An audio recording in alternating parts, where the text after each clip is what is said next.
dedicated question and answers sections in the program, but if you have but if you have any questions, please put them in the chat and we will answer them as soon as possible. With that settled, I would like to invite Mrs. Francesca Posar, the project leader from Friuli Innovazione, and Mr. Ferrarese from the Joint Secretariat to officially kick off the conference. Please, Francesca, the floor is yours. Thank you, Urshka, and welcome everyone from my side. Thanks for joining today's session. You are a lot today, and I'm pleased to see so many different regions represented from many different administrative levels. My name is Francesca Pozzar, EU Project Coordinator in Friuli Innovazione Research and Technology Transfer Center based in Udine, Italy. And on behalf of my organization, I've been the main author and coordinator of the Things Plus Interreg Central Europe project, whose results are going to be discussed today.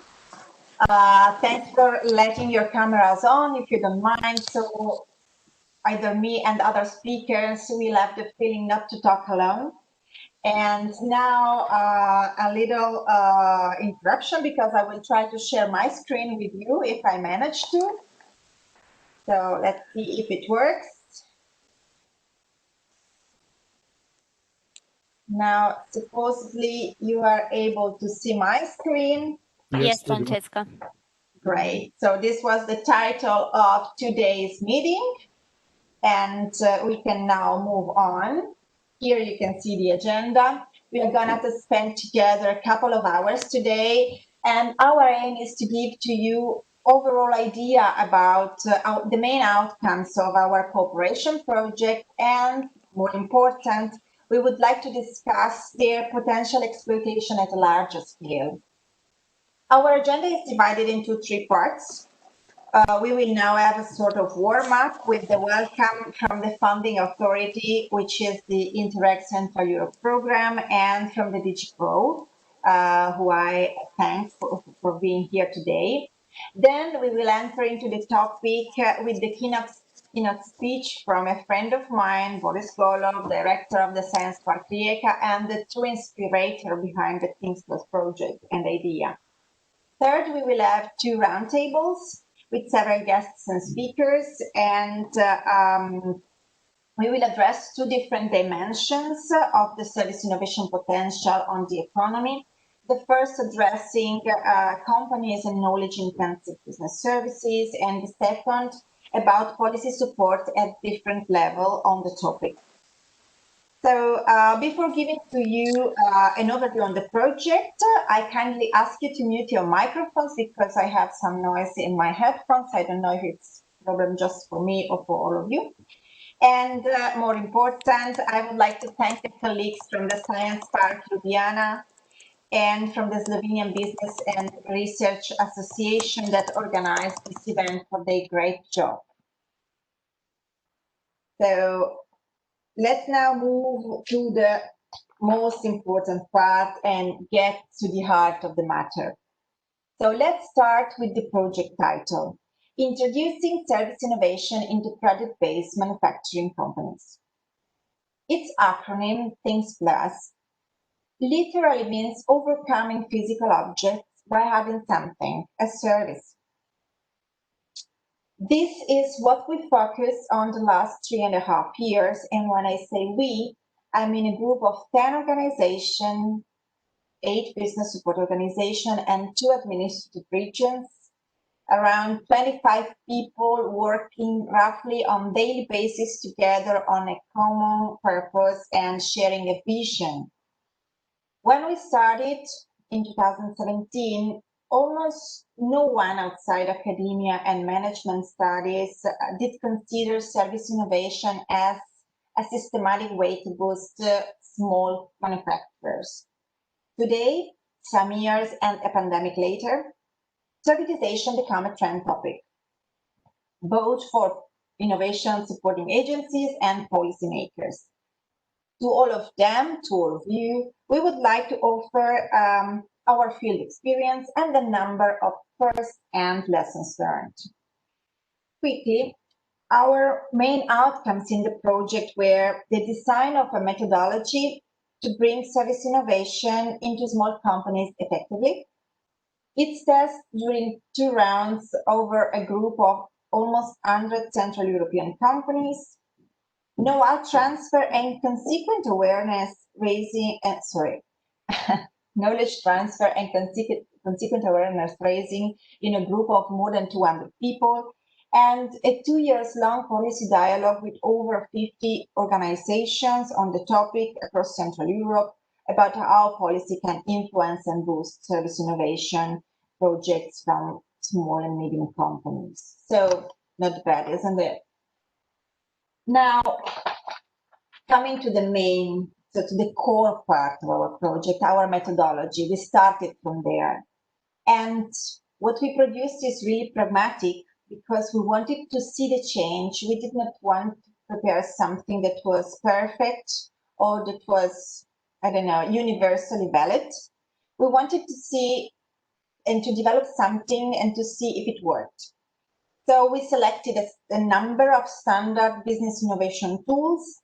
We designed a roadmap of 6 months, and it covers from the first glance on the company's servitization potential through the definition of a product-based service concept until the implementation plan and the new product service system business model.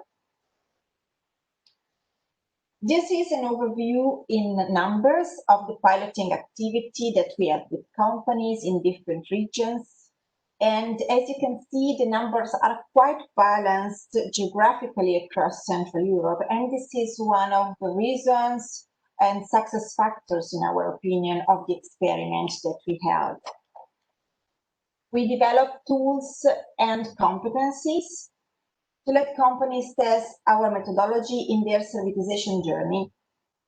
And we reached and trained, as you can see in the slide, more than 220 people among business innovation consultants, entrepreneurs, and managers.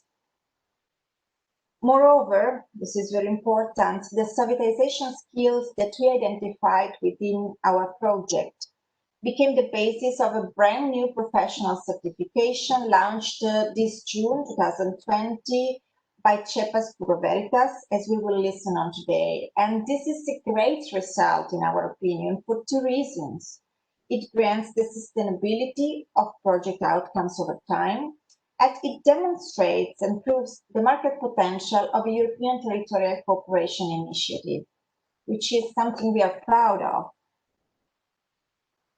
Last but not least, we talked and made talk together 50 policymakers in a co-creation process, which proved to be very interesting for those who take part in this activity. And I would like to take the chance today to thank each and every person that brought his or her view and input in the process. But this was my first speech and was introductory, and so it's time to move on.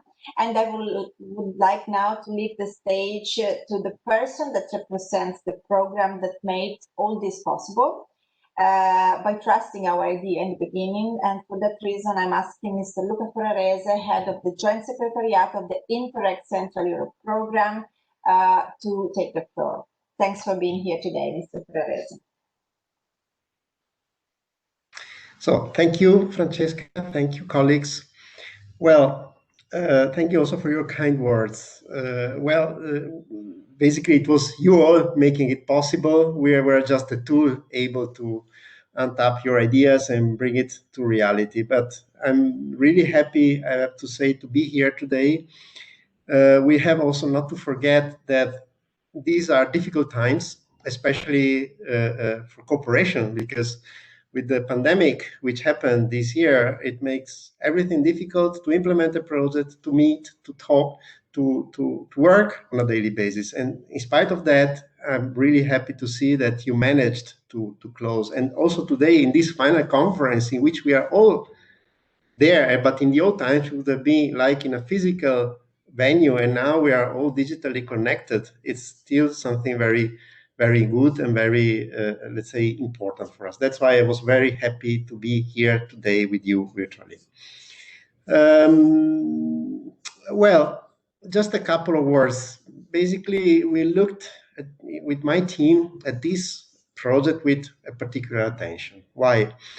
Because of clear evidence that you managed to reach important results during your project implementation, and looking at both sides of the coin, mainly focusing on companies and being able to help companies and to pilot new approaches to companies, but also trying to reach the policy making level, which is everything but not easy. But still, you managed with various difficulties, but this is very remarkable that a project like yours managed to bring these two sides together in one single project.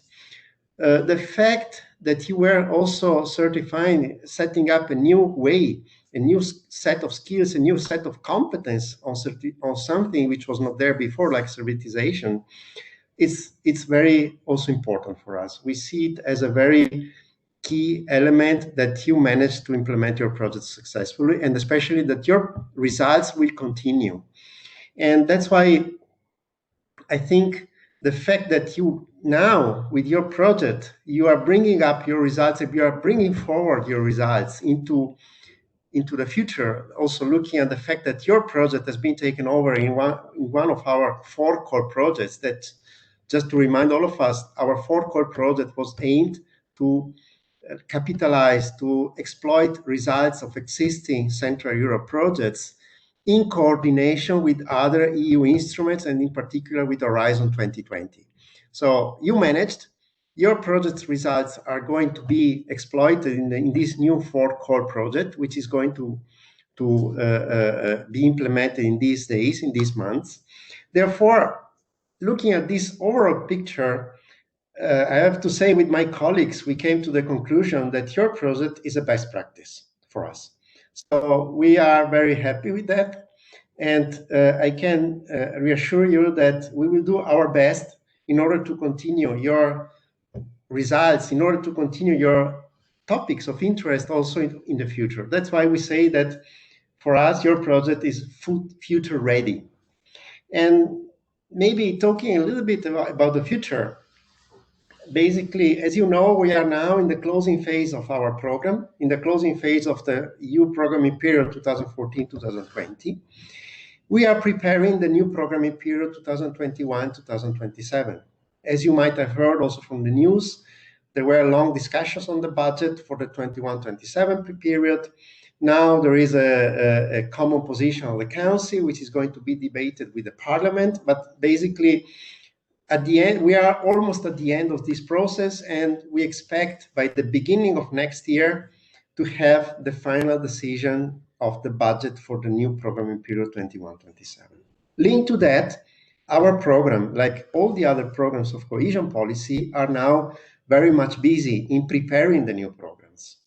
We are writing the new program. We carried out over the summer an extensive consultation of stakeholders, and in which more than 1,000 stakeholders coming from our Central European regions gave more than 20,000 inputs to the principles that we were looking at for the new program. And I'm happy to confirm you that innovation and support to companies and technology transfer and innovative ideas for smart specialization will stay in the core also of the new program. We will have the possibility to continue the topics that you are interested in also in the new programming period. The timing is the following. We are now in the phase of writing the program. We plan to finalize the actual drafting of the program by the end of January next year. And immediately after, we will start the still long process, which will bring to an approval of our program. You have to imagine you are project holders and you are submitting projects to us. We assess and we approve it. You have to look at it from the other side. We have a program to write, we present it to the Commission, then the Commission will approve it. So, and the member states will approve it. So we are now in this phase of application. We count to have this approval process closed by summer.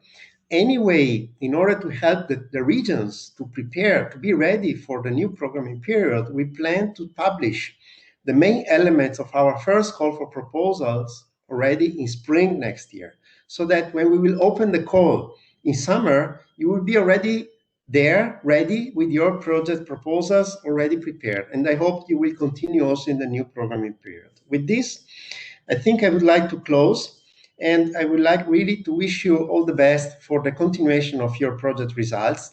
And I hope to see you soon also in the new programming period. Thank you very much. And of course, I'm available for questions or comments or inputs you might have. Thank you, Francesca. Thank you, Mr. Ferrarese. I would like to welcome Mr. Markus Hell from DG Grow, who will explain in more detail the key EU policies for innovative SMEs and the main points of the SME strategy to foster the growth of traditionally manufacturing SMEs. Please, Mr. Hell. Good morning. Thank you very much for inviting me. And I will just try to share my presentation.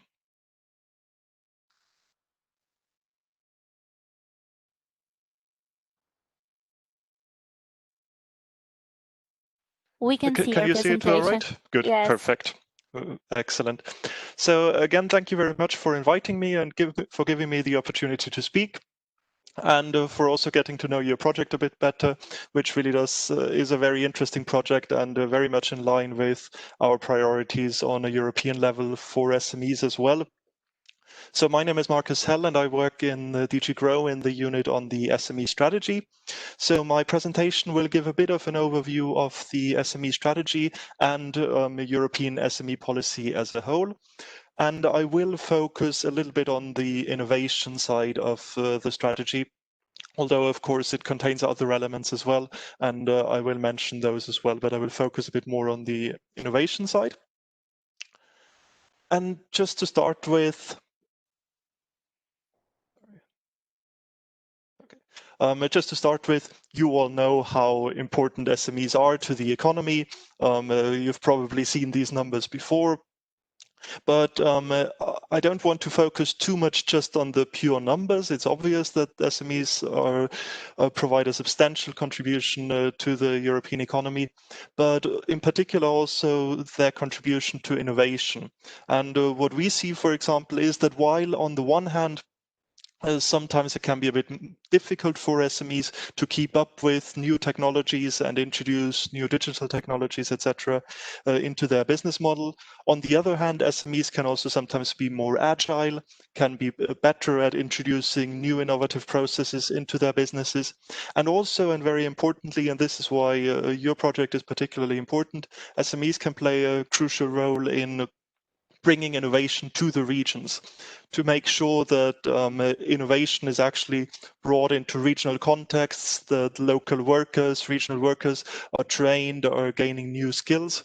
So this is very much an aspect of SME's contribution to innovation and the economy that is very important for us. To give some background and context on the SME strategy, which is currently the key document for a European SME policy. So our SME strategy was adopted on 10th of March, which means we have had a lot of questions since, the COVID crisis hit the EU just after you adopted the SME strategy. Is it actually still relevant? But what we've seen is that the strategy is really now more relevant than before, because what we've seen is that the COVID crisis has just exacerbated a lot of the issues that we've already identified in the SME strategy previously. This is in particular the transition to sustainability and digitalization. Digitalization has been particularly important, of course, during the crisis, but also more generally about building resilience, ensuring access to finance for companies, and ensuring not to overburden them with regulation. So we definitely see that the European SME strategy remains valid even after the COVID crisis and is in fact more important than ever. But of course, the strategy does allow for flexibility and adaptation. We have made sure to bring some actions forward that we've seen as particularly important for bringing short-term relief to SMEs. So on this slide, you can see some examples. I'm not going to all of them in detail, but just to give a few examples, we reinforced the Cosme loan guarantee facility in order to provide liquidity to SMEs. The Enterprise Europe network, our advice and support provider in all the different regions, has refocused its services to provide practical support and has, for example, advised companies or helped companies finding partners that, such as traditional textile manufacturing companies that wanted to switch some of their production to producing masks, for example. And the European Commission has launched the SURE Solidarity Instrument to allow companies to keep workers on maybe at reduced hours or in temporary unemployment, but allowing the workers to keep their income and the businesses to keep on the workers. I'd also like to say a few words just on what Luca has already mentioned regarding the recovery plan that you've all heard about, and in particular about the Recovery and Resilience Facility, where the European Commission is planning to allocate, and the member states are expected to allocate around 750 billion euros to boost the recovery. And of course, when you have such a big program, it is a reasonable question to ask, how can SMEs benefit from this program as well? And in our view, it is certainly everybody recognizes that SMEs have been hit particularly hard by the COVID crisis. And this is why Next Generation EU, the recovery plan, also needs to take into account the needs of SMEs. It emphasizes certain funds such as REACT-EU and the Just Transition Fund should particularly support SMEs. But also member states will have to submit national recovery plans to show how they plan to use their national allocation under the Recovery and Resilience Facility. And through the European semester process, the Commission will assess these recovery plans and provide guidance to member states as well. And this is really where we can see that the implementation of the SME strategy and the recovery package have to go hand in hand. The national recovery plans have to take into account SME needs, and we have the national SME envoy networks with SME envoys across member states who can provide a useful role in making sure that SME needs are well taken into account. To give some examples, of course, member states could use this money to provide direct liquidity to SMEs or direct support programs for SMEs to introduce innovation. But it could also be topics such as early warning mechanisms to identify companies that are at risk of insolvency through no fault of their own, which is currently very much the case for many companies following the crisis. When we're talking about the SME strategy and when we're talking about innovation in particular, we often get the question, oh, so is your strategy aimed towards the high-profile innovative startups, digital tech startups? And we are very clear that our strategy is supposed to be for all SMEs. It is also for the high-tech innovative startups for sure, but also for traditional manufacturing SMEs, for SMEs that haven't really introduced digitalization processes into their businesses yet. Because what we have seen is that a lot of the issues that SMEs face are relevant for SMEs across all different types. In particular, when it comes to access to finance, regulatory burden, these are really topics that affect all SMEs. Let me now go into a little bit more detail on the SME strategy itself, although I'm not going to say too much on the individual actions, but just to give you a bit of a context and overview of how the strategy is structured. So it is structured according to 3 pillars. The first one, digitalization and sustainability, which is particularly relevant, I think, for your project, because this is precisely about how can we support SMEs in the twin transition towards becoming more digital and more sustainable. And what we've seen is that while SMEs on the one hand are sustainable and innovative, on a general level, SMEs find it more difficult than large companies to introduce digital innovation to their businesses and also to comply with environmental regulation, for example. So some of the actions, and just to give some examples that we've included in the SME strategy, is that under the Enterprise Europe network, we will provide dedicated sustainability advisors to support SMEs in how to integrate sustainability services into their businesses. And the digital innovation hubs, which will be regional knowledge centers to provide SMEs with access to technologies, but also advice on how to integrate the digitalization into their business models. And I've seen that Matthias Krom from DG Connect is also in this conference today and will also speak later on. So he will be able to tell you much more about the digital innovation hubs than me. The second pillar that we have is cutting red tape and tapping into markets, which is maybe not quite as directly related to innovation and introducing new innovative methods. However, we have seen that administrative burden keeps being repeated as one of the main challenges that SMEs face. And also related to this is the enforcement of the Late Payment Directive. We've seen that even before the crisis, late payment has been an issue for many companies, that large companies or public authorities pay their small suppliers late. So just by correctly enforcing the Late Payment Directive and ensuring all companies get paid on time, we could already free up much needed liquidity for SMEs to introduce new digital technologies, for example. And to do that, we will set up better monitoring tools and also explore alternative dispute resolution mechanisms for SMEs. And when we're talking about access to finance, now the examples listed here are a bit more related to the startup scene. So for example, we're planning to establish Escala, which is a fund of fund on venture capital funds to provide funding really to highly innovative SMEs.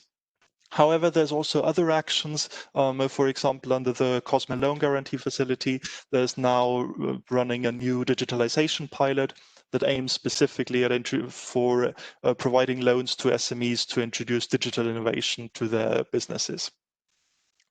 And I see I'm coming to the end of my time, so I would just like to conclude with a bit of with some thoughts on how to make the SME strategy work in practice. Because of course, we can publish a communication like the SME strategy, but it will only work and it will only be implemented correctly if it is delivered through a partnership, which of course concerns member states in particular, but it also very much concerns local and regional authorities. It concerns SME associations, and for us, it is really important to see what the situation is for SMEs on the ground, and this is why projects such as yours are very important for us as well. And we hope that we can also exchange information on what you've seen as the main challenges for the manufacturing SMEs. What is some of the support they would need? What are some of the topics that you have identified as particularly important for traditional manufacturing SMEs? So really all that's left for me to say is that SMEs are a key topic, of course, across the European economy and across European policies. And this is why it's really important to have projects such as yours.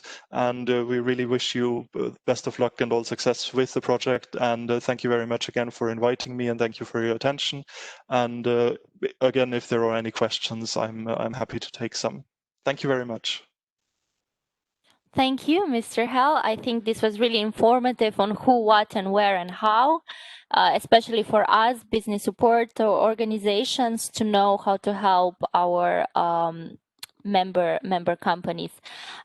We are next to our keynote address, but I would just take a second to invite everybody again to post your questions. I'm sure there are some, and we will answer them after the keynote address.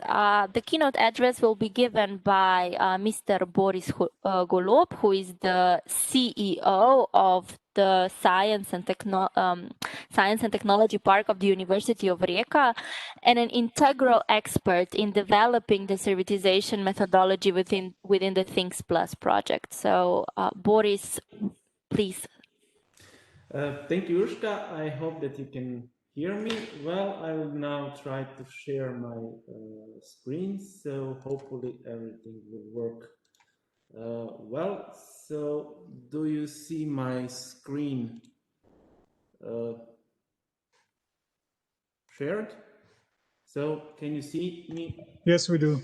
Okay, great.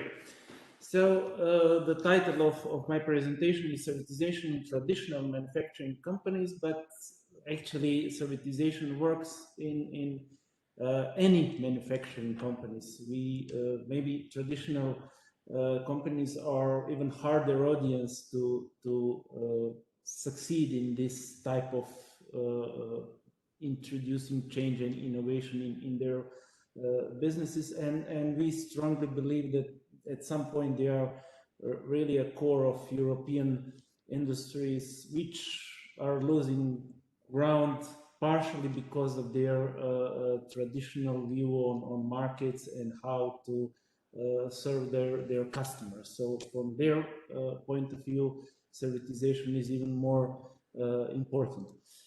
So since we were really a practical and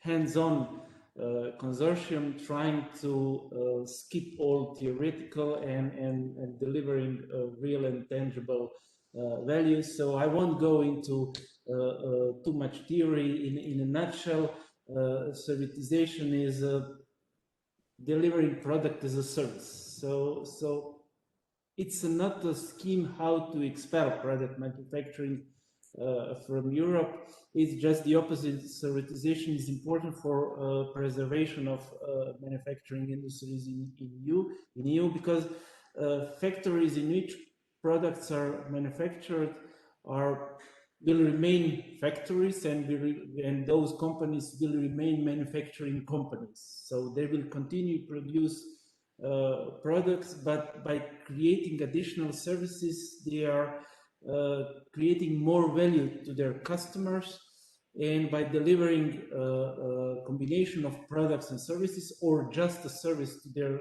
customers, they are better serving them. So in reality, it's not a magical transformation of products to services, but it's value proposition transformation. So everyone will continue to manufacture products and to have factories and employees. What changes when we are talking about servitization is customer perspective. So what they are paying for, they are getting usually higher and additional value from just buying products. So that's what is all about when we talk about servitization, and that is something that we try to increase our capabilities and to support our SMEs in our regions. I won't go into theory. I will try to explain servitization by a few examples, which are global examples, so everyone knows, and those examples are from EU companies. So starting with the tale of two tires. So on the first side, here we have two identical products. So they look the same, but they are actually not the same. So one is made in EU. It is high tech and high quality product. It's environmentally friendly with a low footprint. The other is not. One is very efficient, so helps also cars and trucks to be efficient, reduces fuel consumption, have a good grip, so it's safe, it has a prolonged duration. The other is not. So one has a total lifetime costs very low and the other not. So the lifetime costs are quite high. Environmental impact is very low. The other has an environmental impact quite high. So can you tell the difference just looking at those tires? So no, it's very difficult to say which tire is actually superior to another. And what about the price tag? So the price tag makes things even more complicated because, of course, one tire is expensive as a tire and the other tire is cheap because it's low quality, low cost, coming from the low cost industry. So it's very difficult to show to the customer real values because when they are buying it, they usually see the price tag. And that might be a challenge for, let's say, the more better offer that actually the higher quality tire offers. Servitization changed the rules of the game. It enables manufacturing companies to leverage technology and all benefits that are created with it, just by changing the way of delivering that tire to the customer. So you can either sell a tire, so asking a price for a particular tire, or you can ask a price for a kilometer.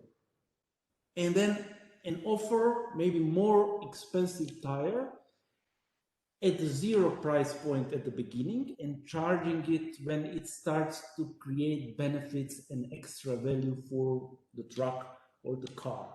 So it is actually changing. Instead of selling tires, companies are selling services, but they are delivering safety, efficiency, and durability, and bringing extra value and sharing extra value by charging that to the final user.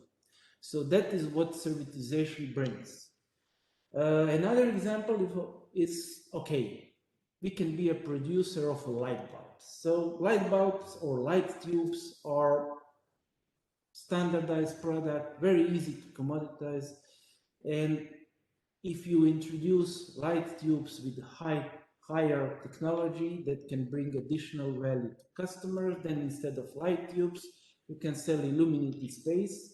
So you are selling the reason why the customers are buying light tubes, to have space illuminated where needed, or maybe not to have illuminated when not needed. So enable better, efficient infrastructure management.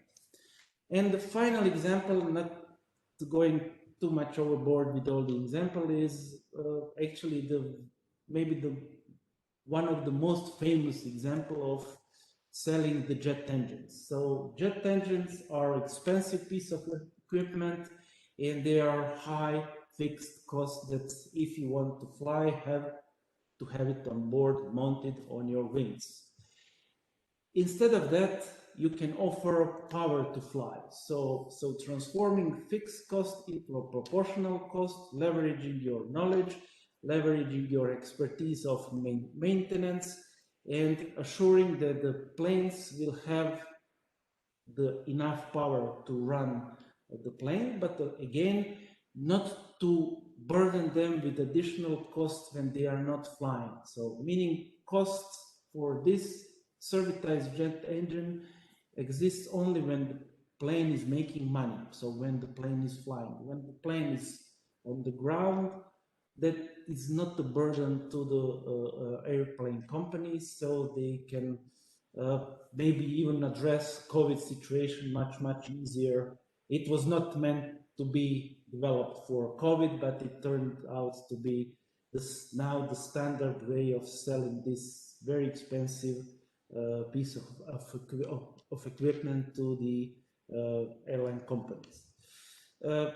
So servitization brings few benefits and actually turn the table not just to products but also to the service. So one benefit from the European perspective or from the perspective of EU companies is that EU companies can leverage some of the service characteristics.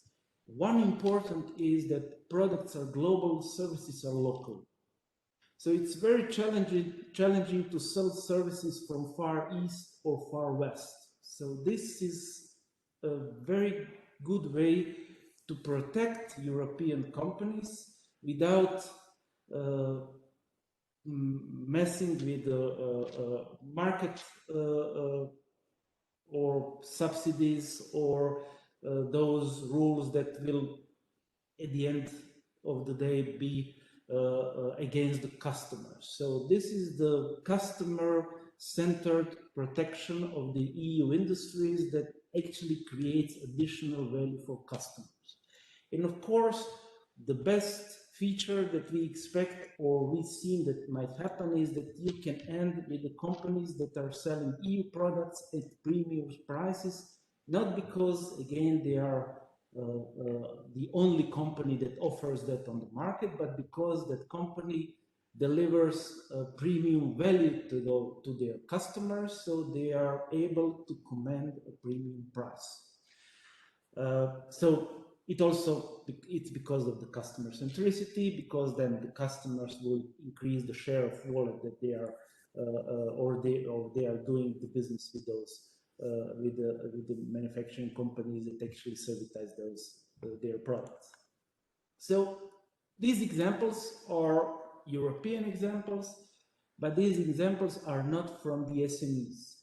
These examples are from the big companies, corporations that are doing servitization for years, leveraging servitization, but manufacturing SMEs are lagging behind. There are a number of reasons why manufacturing SMEs usually do not leverage servitization and all potential that it can be created. And we try to address especially those reasons in the Things Plus service innovation methodology. One of the reasons, maybe the most important, is that SMEs have a limited resources. They have a limited human resources, financial resources, no infrastructure to implement servitization as it is usually done. The second barrier is they don't know how. So they lack of competencies, they don't know where to start, they don't know how to guide innovation process, they do not know how to leverage existing knowledge, how to manage change, how to transform their business model, how to transform their product-oriented or product mindset culture. They have a short-term thinking horizon. Of course, they have to pay the bills, and they are focused on immediate results.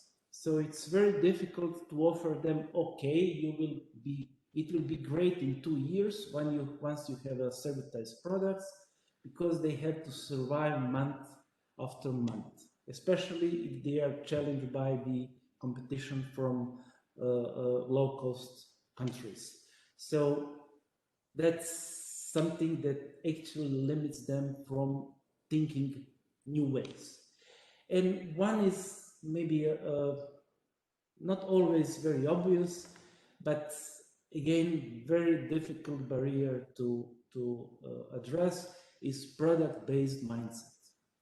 It's mindset that actually limits their transformation capabilities. So they are supposed to change at some point their organizational culture, their values, to shift focus from, oh, we need to create the best product there is, to their customers and what customers actually want to pay for, from product features to customer needs, problems, and gains. And that is something that we also try to address in Things Plus service innovation methodology, trying to create the whole package that will attack or support companies in their transformation journey from delivering just service products into delivering products equipped or empowered by additional services or just services.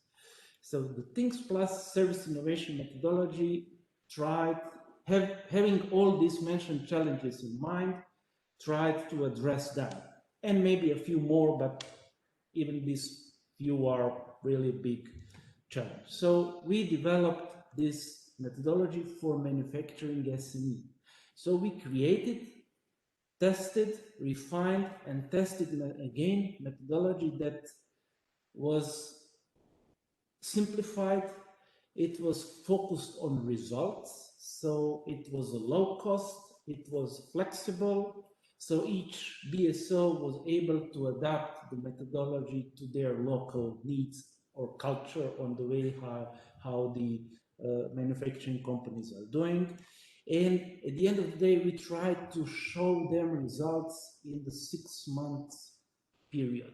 It wasn't always successful, so sometimes we had to expand that window of opportunity into 12 months, but it was meant to be tangible from the day one. We were result-oriented very, very soon in the process. Furthermore, we created and refined methodology for training the consultants and the business support organizations in Central Europe.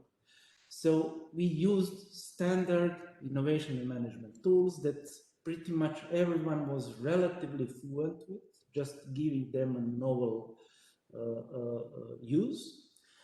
From design thinking, from lean startup, from business modeling, from just leveraging traditional strategic management knowledge. And for average Central Europe management consultant, it took 5 days to actually get a grip and start using service innovation methodology that was developed in Things Plus. And of course, the third element is that we already achieved or had a very, very clear how to sustain this methodology and how to involve this methodology. Certification, as Francesca said, helps, but also the practice exchange, peer-to-peer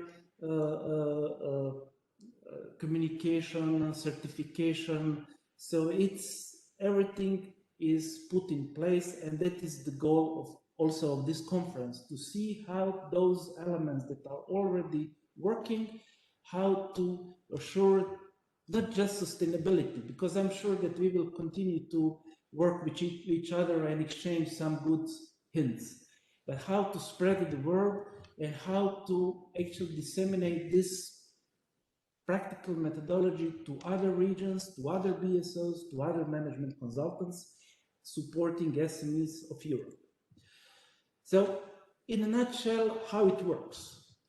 It has 5 steps. First step is to see, okay, what are the elements that we can leverage from the inside out, from the company knowledge, from its resources, from its understanding, from its expertise. The second step is, okay, can we leverage already existing understanding of customers, giving it a bit different perspective and creating additional insights inside the company so they can see that, or they can achieve that aha moment. Wow, we never thought that our customers might need also this element, or they have also these problems and we never thought of solving them, and it's very easy for us. And then, of course, everything has to be packed and integrated in a service that is, or service concept that has to be implemented in order to, get additional advantage on the market. So for these first 3 steps are happening in, let's say, up to 2 months. They can be more intensive and then they can happen in a month. Or usually and what we did, they were planned to last for like 2 months, either using the group work, having all companies working together and then some one-on-one work, or just working one-on-one with the particular companies. But here you have only a concept. So of course, in order to make sure that the results will be achieved, we integrated support during implementation. So going to market, local or international, seeing how to transform the business model, supporting them how to transform their culture, how to adapt particular process, how to develop particular process. That's also integrated in our methodology. And of course, to leverage everything and to make sure that it is built to last. So to create and to support overall new business model that was created and making additional advantage on the market. So not going into too much detail because we don't have time.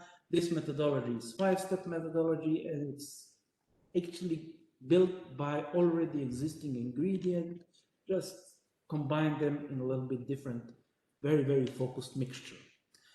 And the result is 5-step methodology, like I said, free toolkit and servitization manager trainings. So methodology for supporting SMEs, methodology for creating servitization managers, and servitization on and after the training, support network and servitization for those who are asking for some kind of formal acknowledgement of their newly created competencies and skills.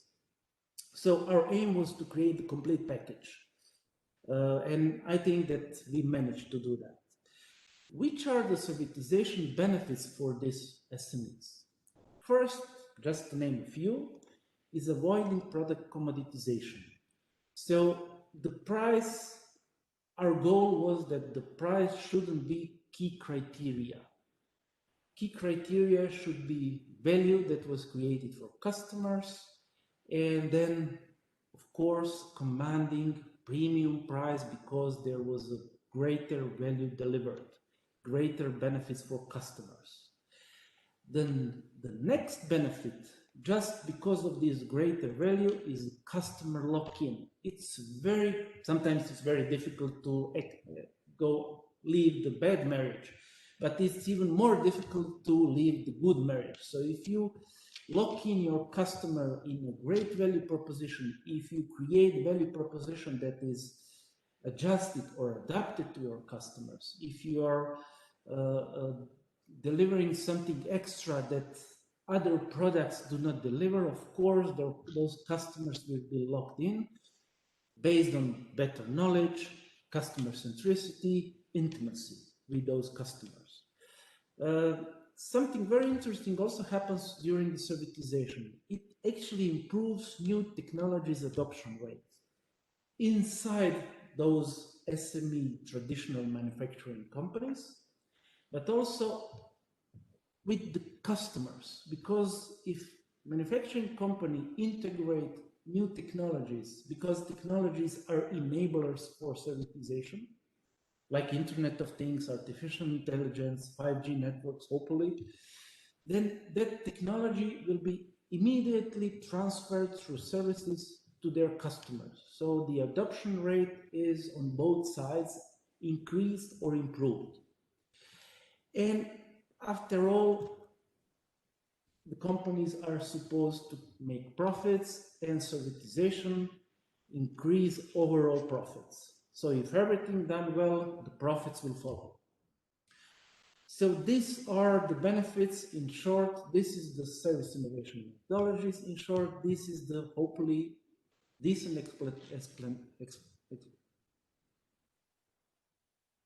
picture of what servitization is.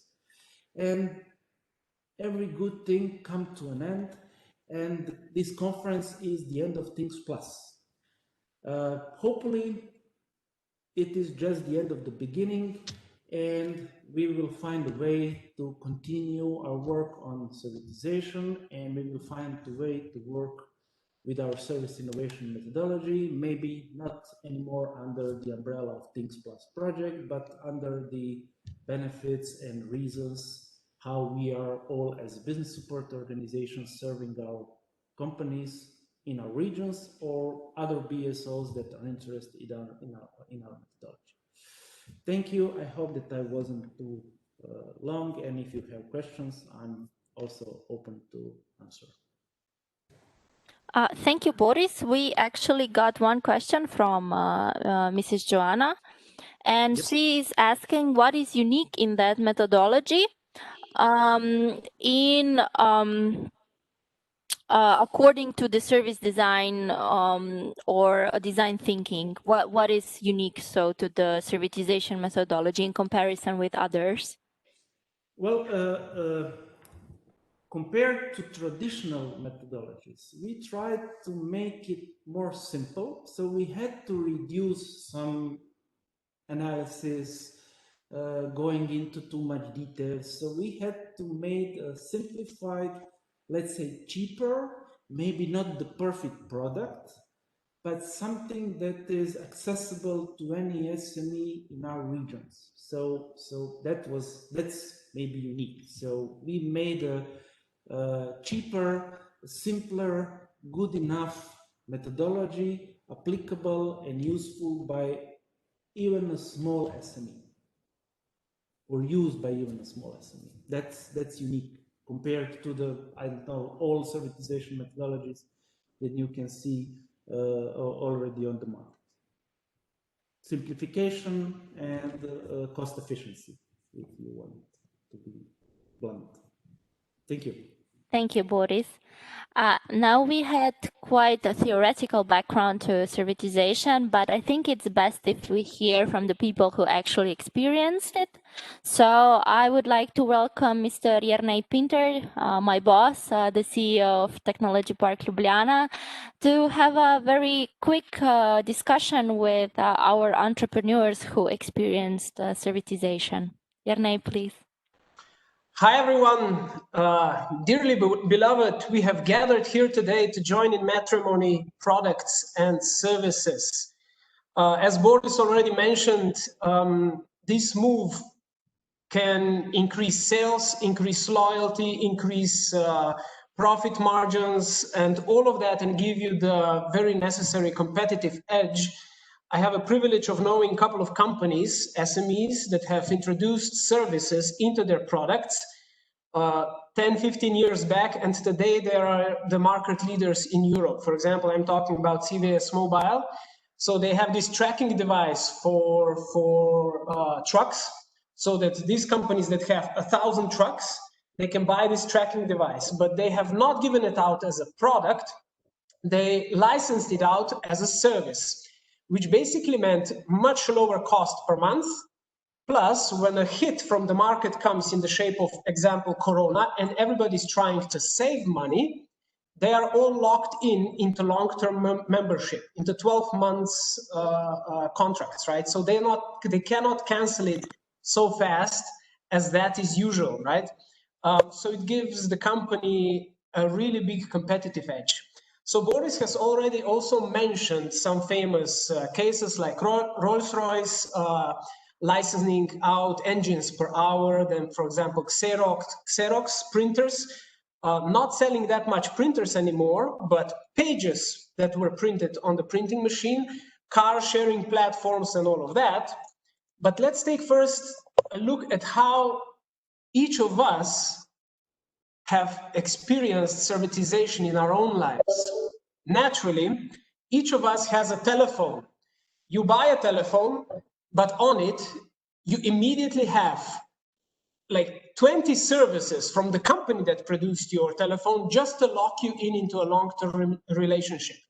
And then in addition, they give you the app store, which locks you in even more. So a simple product got everyone in the world completely hooked on by services. Then in our health, for example, many of us have either some smartwatches that measure your heart rate or your walking or sports or something like that. We also know that several books come in the shape of additional services. For example, some workshops that come with a book, or meeting the author or something like that. Another one that probably never thought of is crypto. Crypto is not only a currency, but it's also an investment trading. So when you buy, for example, Bitcoin, you don't only buy some product, some currency, but you also buy the trading opportunity, right? Or some anonymity or something like that. And if each of us looks at our jobs, we can see that through the decades, even our jobs got servitized. You know, we tend to provide in our teams everything that makes our colleagues happier in the place where we work. And we have a lot of services put together around that, right? So that we have happier colleagues. So each of us has actually experienced really a lot of servitization. So now let's go to the round table. As we are late in our schedule, we will make it a bit shorter. So with us today, the first one is Žiga. Who is Žiga? Are you here? Can we hear you? Žiga, unmute. Yes, of course. You're here, wonderful. So Žiga comes from a company Paywiser, and we'll meet him later. Tina Osoinik, are you here? Can we hear you? Tina? Hi. Ah, there you are. Yeah. Okay, Tina comes from Osoinik Legal Boutique. We will also hear more from. We were also hoping to have a representative. Žiga and Tina, please mute yourself again so we don't hear the echo. We were also hoping to have Sleepy Bottle, another company representative, but he has a sales meeting, which is the best possible excuse not to be here because sales was the goal of this program, right? To have more sales. So we will cancel him out. And then we have also Cesar Alberti, who will present to us the new job, Servitization Manager. And for myself, my name is Irne Pintar. I will be heading this conversation, and I ask you all to put your questions in the little chat box. You can see it on the right side, completely down right side, you see the chat. So that's where you can put your questions. So let's go to the questions. So Žiga, let's start with you. Can you please first tell us what is Paywiser, your company, what do you do? Hello, so I'm Žiga Hus. I'm from the company Paywiser, or actually a group of companies. We have two types of companies. One is a technical solutions provider that is offering payment services to our customers. And the other companies that we have are financial institutions. These are e-money license holders. And we have e-money license now active in United Kingdom and in progress of acquiring the license in Slovenia and Malta.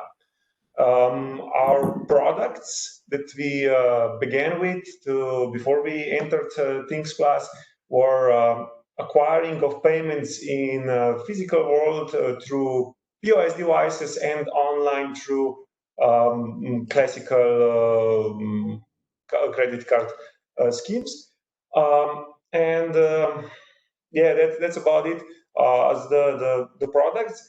And through Things Plus and some innovation, we now also ventured into consulting business, delivering services, and of course we started some with brand building. So we are actually now have an active branding of Paywiser brand. Excellent, Žiga. That was my next question. Is what was the servitization change that you did during the program? We were together in this program, so I remember your steps and all of that. What did you change?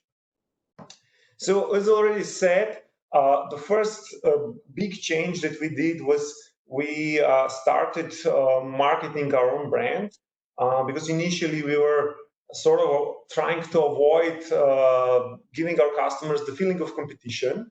But as it turns out, our customers actually aren't only financial services or primarily financial services, but the companies that integrate our services into their own existing products, like a taxi company or a scooter rental company or some gambling company and or crypto company that needs to offer fiat exchange, and similar companies that actually require our products, because actually essentially everybody needs to acquire funds and to sometimes issue accounts. The other benefits that we had were that we, through networking and sharing of experience, found out that quality is really important. So we actually pulled two of our products off the market, or not pulled, but we stopped marketing them actively. We just maintained what we had and improved the quality. And we're re-entering the market in January next year with more stable, faster, better products, and with innovation that is soft POS, which essentially is a POS terminal on a mobile device that everybody have these days, and this offers zero initial investment to actually enter the acquiring, to have acquiring, and so that either babysitter or craftsman or whoever actually can offer, can accept card payments with zero investment on their mobile phone. Giga, I remember that during this process, the workshops, you had initially, like every company, especially startup companies, when you try to sell a product, you advise your customers and you give this long advices, consultations, and everything is for free because you treat it as a kind of a pre-sales, right? So, yes, you exactly. give all this information to your customers, and during Things Plus, you have completely changed that. So what did you do? Yes, that's exactly as you put it. So we spent a lot of time discovering what the customer's use case is, and actually teaching our customers about this financial area, their compliance, product discovery, and so on. And essentially through Things Plus, we discovered that we can sell this, and if we essentially don't offer those services to everybody, but just to the customers who are actually willing to pay, we can offer a high quality of service and help them become compliant, acquire licenses in case they need them, or actually offer a better solution to their customers and essentially improve their added value to the customer. So now that you have it as a service that they pay for, tell me, do you actually make any money from this? Yes, this is actually now, as I said, we pulled some of our products off the market. We stopped marketing them actively, and this is now our main source of revenue at the moment. This should change in December this year when we're starting with IBAN issuing. Because we have some contracts already signed on this, but those contracts actually originate from our consulting services, from 3 different discovery phases, where we actually had a product suitable for one company, and 2 other companies did have some additional requests that we implemented and are now in the process of defining the product with the regulators and actually enabling those businesses to offer more integrated, more seamless, easy access to their services through our offering, through our services, and in this way we offer our platform as a service entirely, the technical part of it, and when needed we include the financial institutions that we have when the regulatory requirements are there, so especially when it goes to e-money and holding of funds. Excellent. Just to translate to everyone, what Giga just told is, in 1 year of the Servitization program, the new service that they started to bill for has become their main product. So in the past, they had a product, and in 1 year, the service has become bigger in revenues than the product. So that's a very big change. And on this point, I would like to introduce you to Tina. Tina, hi. Hi. Can you tell us, from your experience as a mentor to several companies that went into servitization, how difficult is it to actually get through this tunnel to actually make a service from a product? Okay, hi. Can you see me? That's the first question. No. Ah, you see me now. No, your connection is too is not working good enough. But let's continue. If it gets better, we'll see you. Don't worry. Okay. Let me stop the video. Okay, so we'll see if it gets any better. Can you hear me? Yes, clearly. Okay, so I will stop sharing my camera.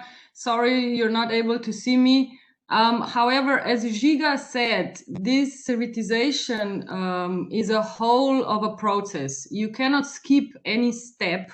You have to go from the beginning. It's the same process as creating a new product, because at every stage you can hit a wall. You know, we had cases where a company wanted to have a service, but they were limited to legislation in a certain country, and they couldn't continue. We had a company that identified a service only in 2 customer segments, which were not their focus, so they decided to drop it. You have to evaluate your competition, because, you know, they might be doing the same thing, you know, at the same time. So it is something that requires a strategic approach. It requires a lot of, you know, thoughts, and also it requires a lot of courage, because you know, it's hard enough to have your own business and to innovate a product and to go on the market with a product, and now, you know, transforming to a service, it's a, you know, a whole different beast. And you have to be really courageous to go into that direction, and really patient, and also have to know that it might not be the good time for you, or not the good place, or you need a little more rethinking if you're going into that direction.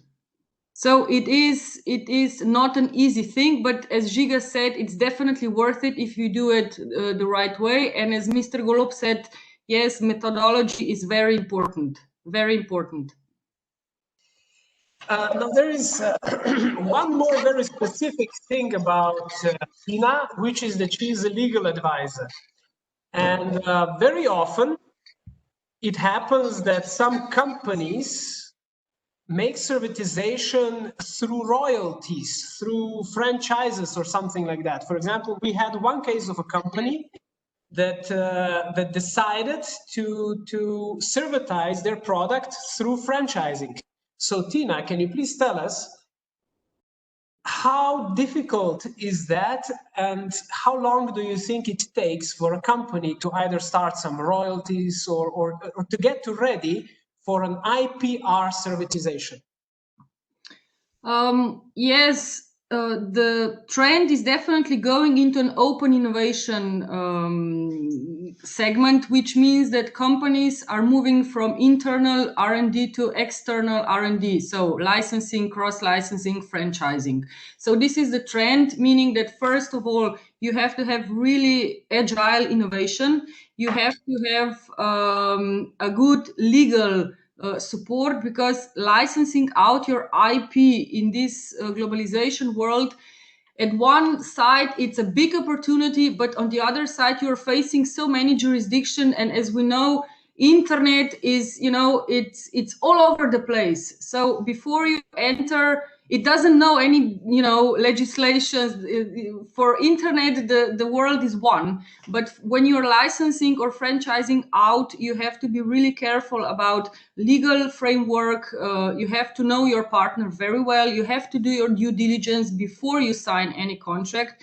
Otherwise, you know, it can be one mistake but it's going to be fatal. So the idea of licensing and franchising is really good, and it's trendy, and it's, you know, moving up also with services, but the principle stays the same. You have to be careful, you have to do your homework, and if you do it right, you can be very successful. There are a lot of cases of franchising, but let me tell you, if you are concluding an agreement for license or franchising or even joint venture, it can take you a year or more, but it is worth to take your time. You know, it's like getting married. You don't get married the next day, but you date for a little while. It's the same thing. You get to know the partner, you get to know the environment, you know, you have to know what you are dealing with, and if you do it right, it can be very successful.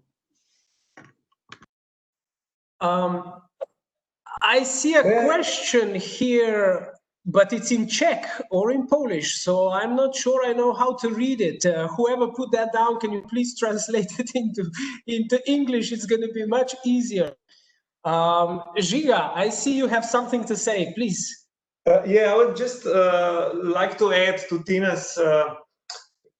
So what we did in this current year actually is we started a real tight cooperation with several foreign companies. This is a POS device provider from China, POS ISO from Netherlands, processing firm from Turkey, IBAN sponsorship bank from United Kingdom, and Visa sponsorship from Ireland, and another payment service provider from Spain. So we connected this together. This is like a second step from what Tina said, that you have R&D external.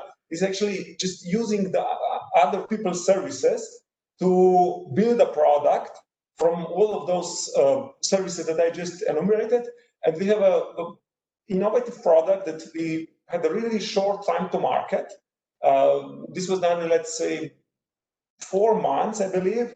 That would take us probably years if we did it on our own. And now this product has a great potential, and if we figure out that we need to develop some of it on our own, or actually to cut some costs, we can then build our own product or parts of it. But essentially, we will never cut off our partners, because in our business, it's very important that we can also share the risk.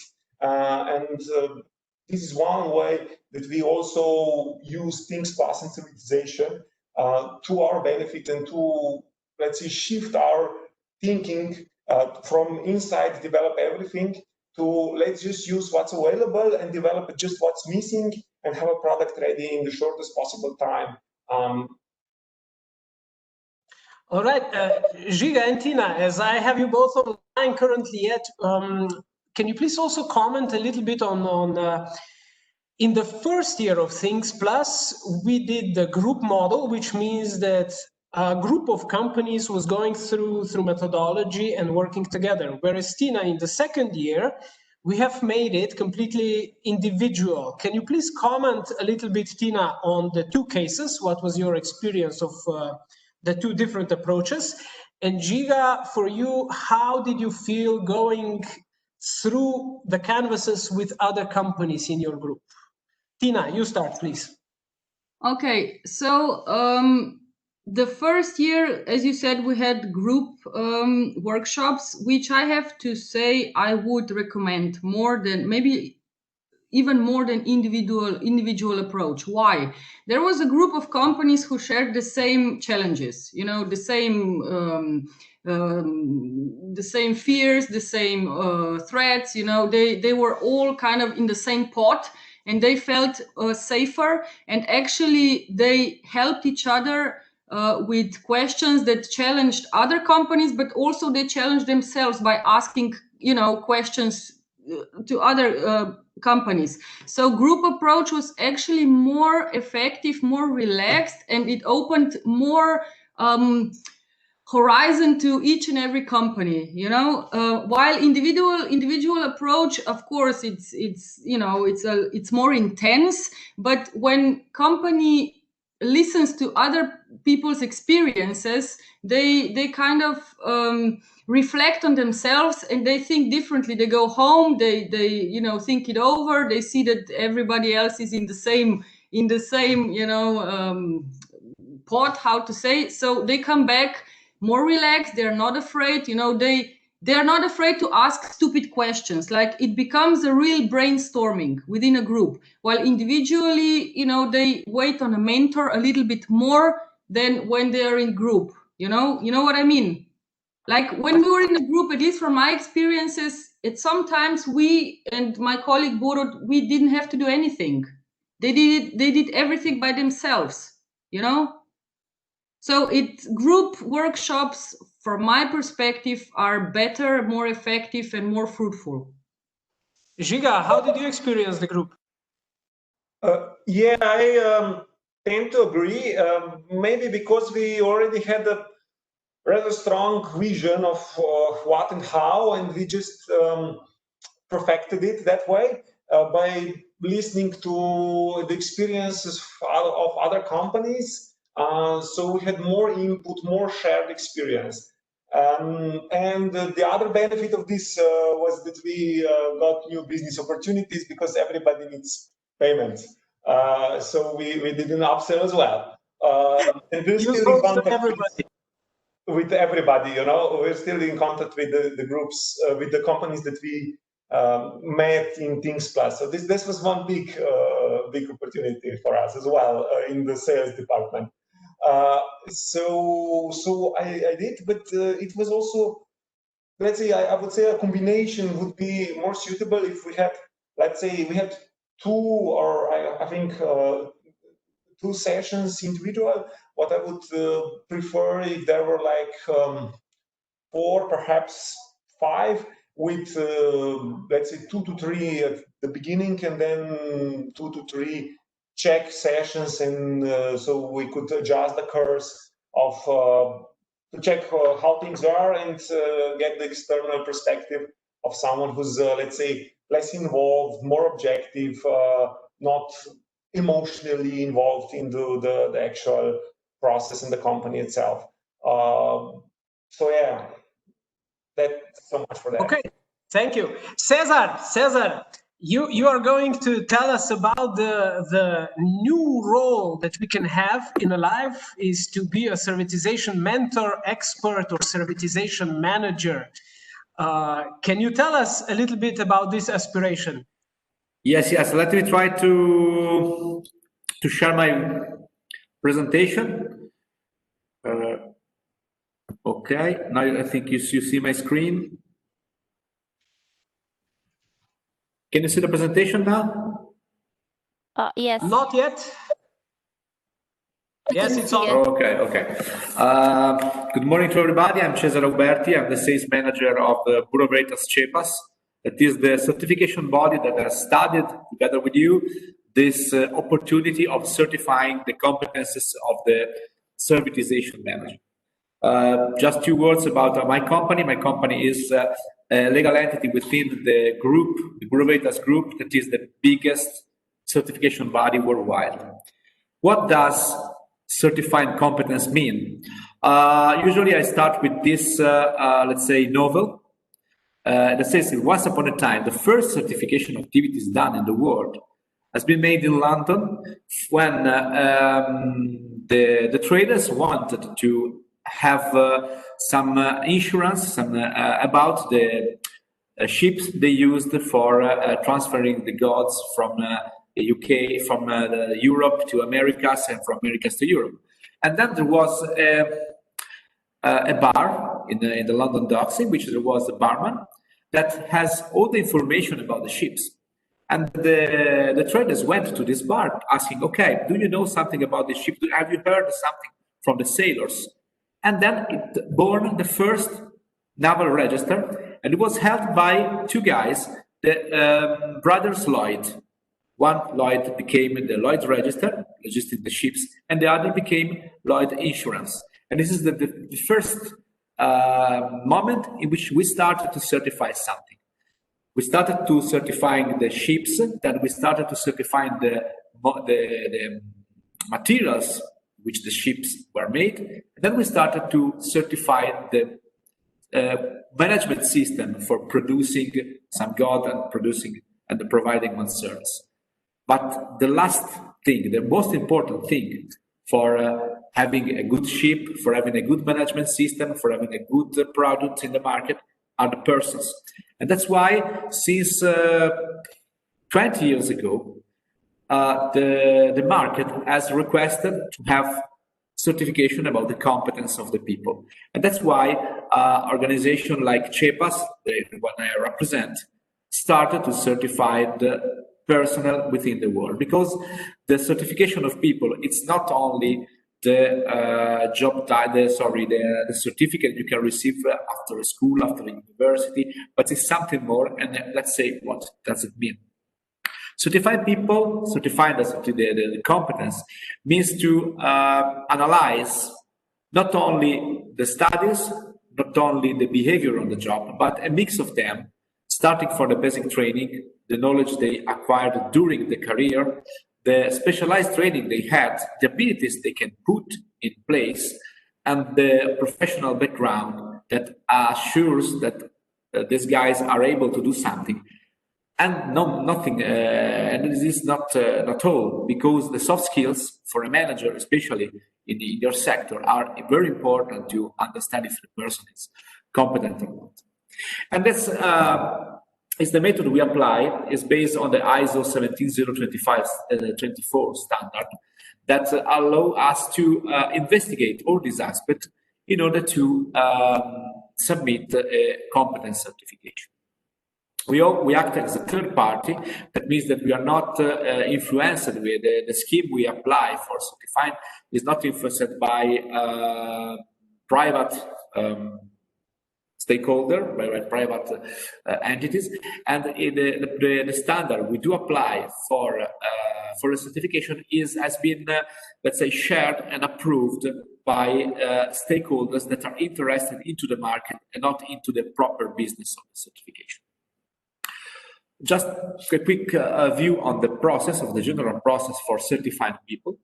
The blue blocks represent what we do in terms of documental analysis, in terms of we assess the education the person has had, the professional background, the qualified specific training had on the specific sector they want to be certified, and the specific work experience. Those are the mix of requirements that are needed for starting the examination process, the proper examination process.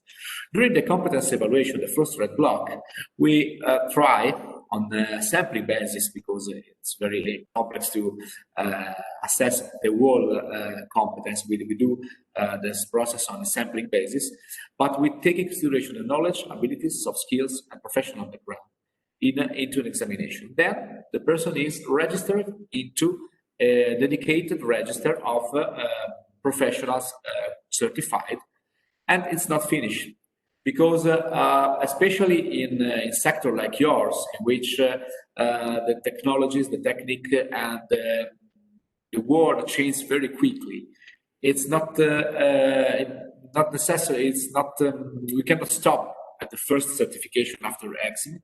But we ask the professional to maintain the certification with continuous training and continuously applying the job of a servitization manager. And the certificate is maintained yearly for 5 years. In your case, it's 5 years. And then it's renewed with a new examination.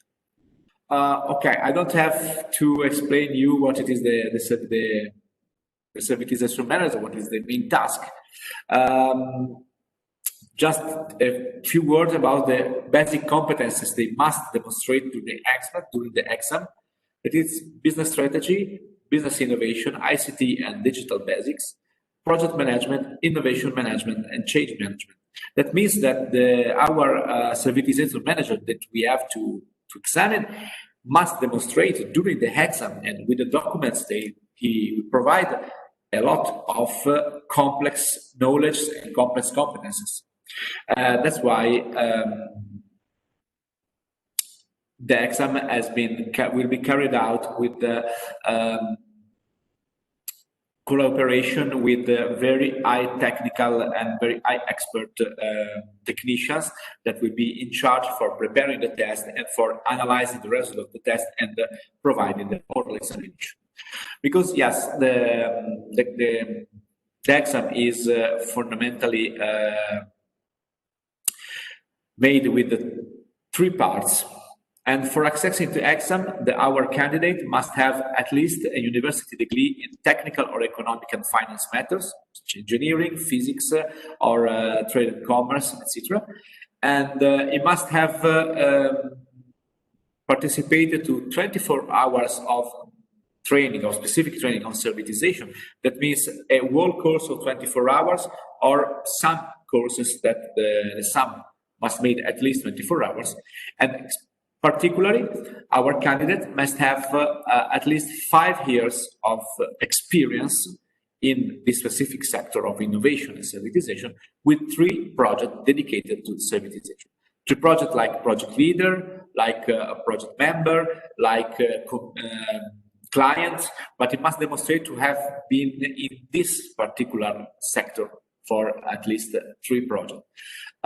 So coming back to the certification process, the specific certification process for the Servitization manager starts, as I told, with a basic requirement check, documentals, the CV, other documents that they have to demonstrate they have the requirements for accessing the exam.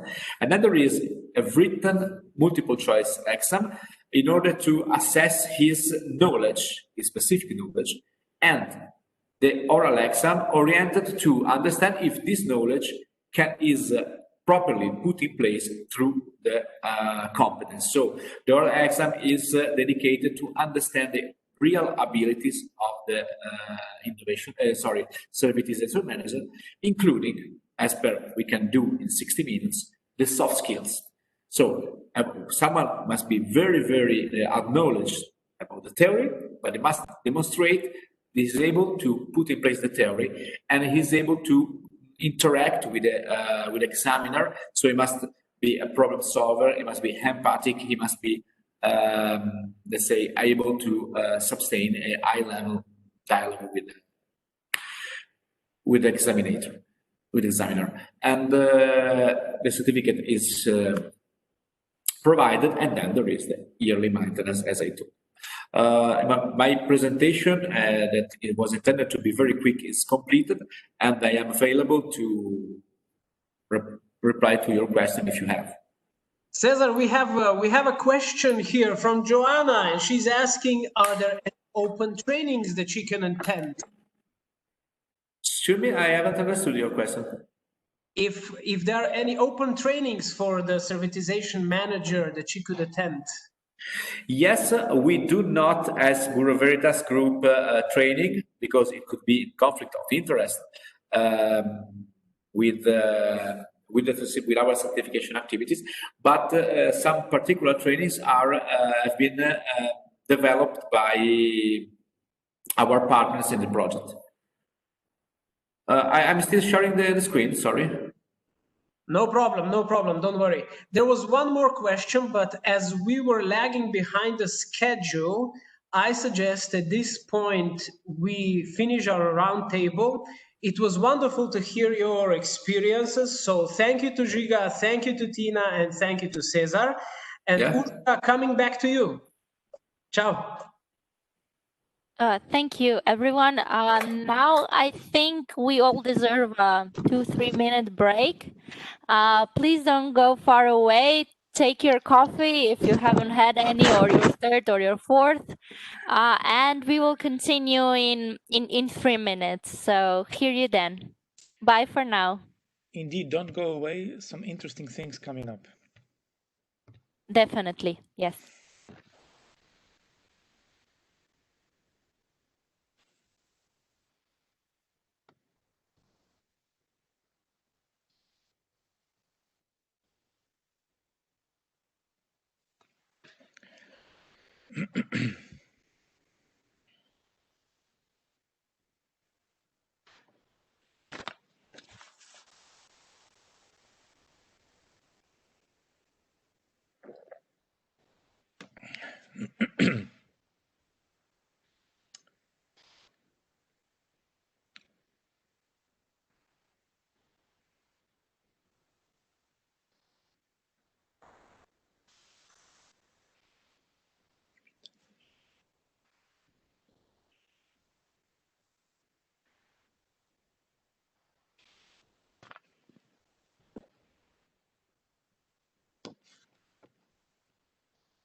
Aha, gospodine Kalinić, dobar dan.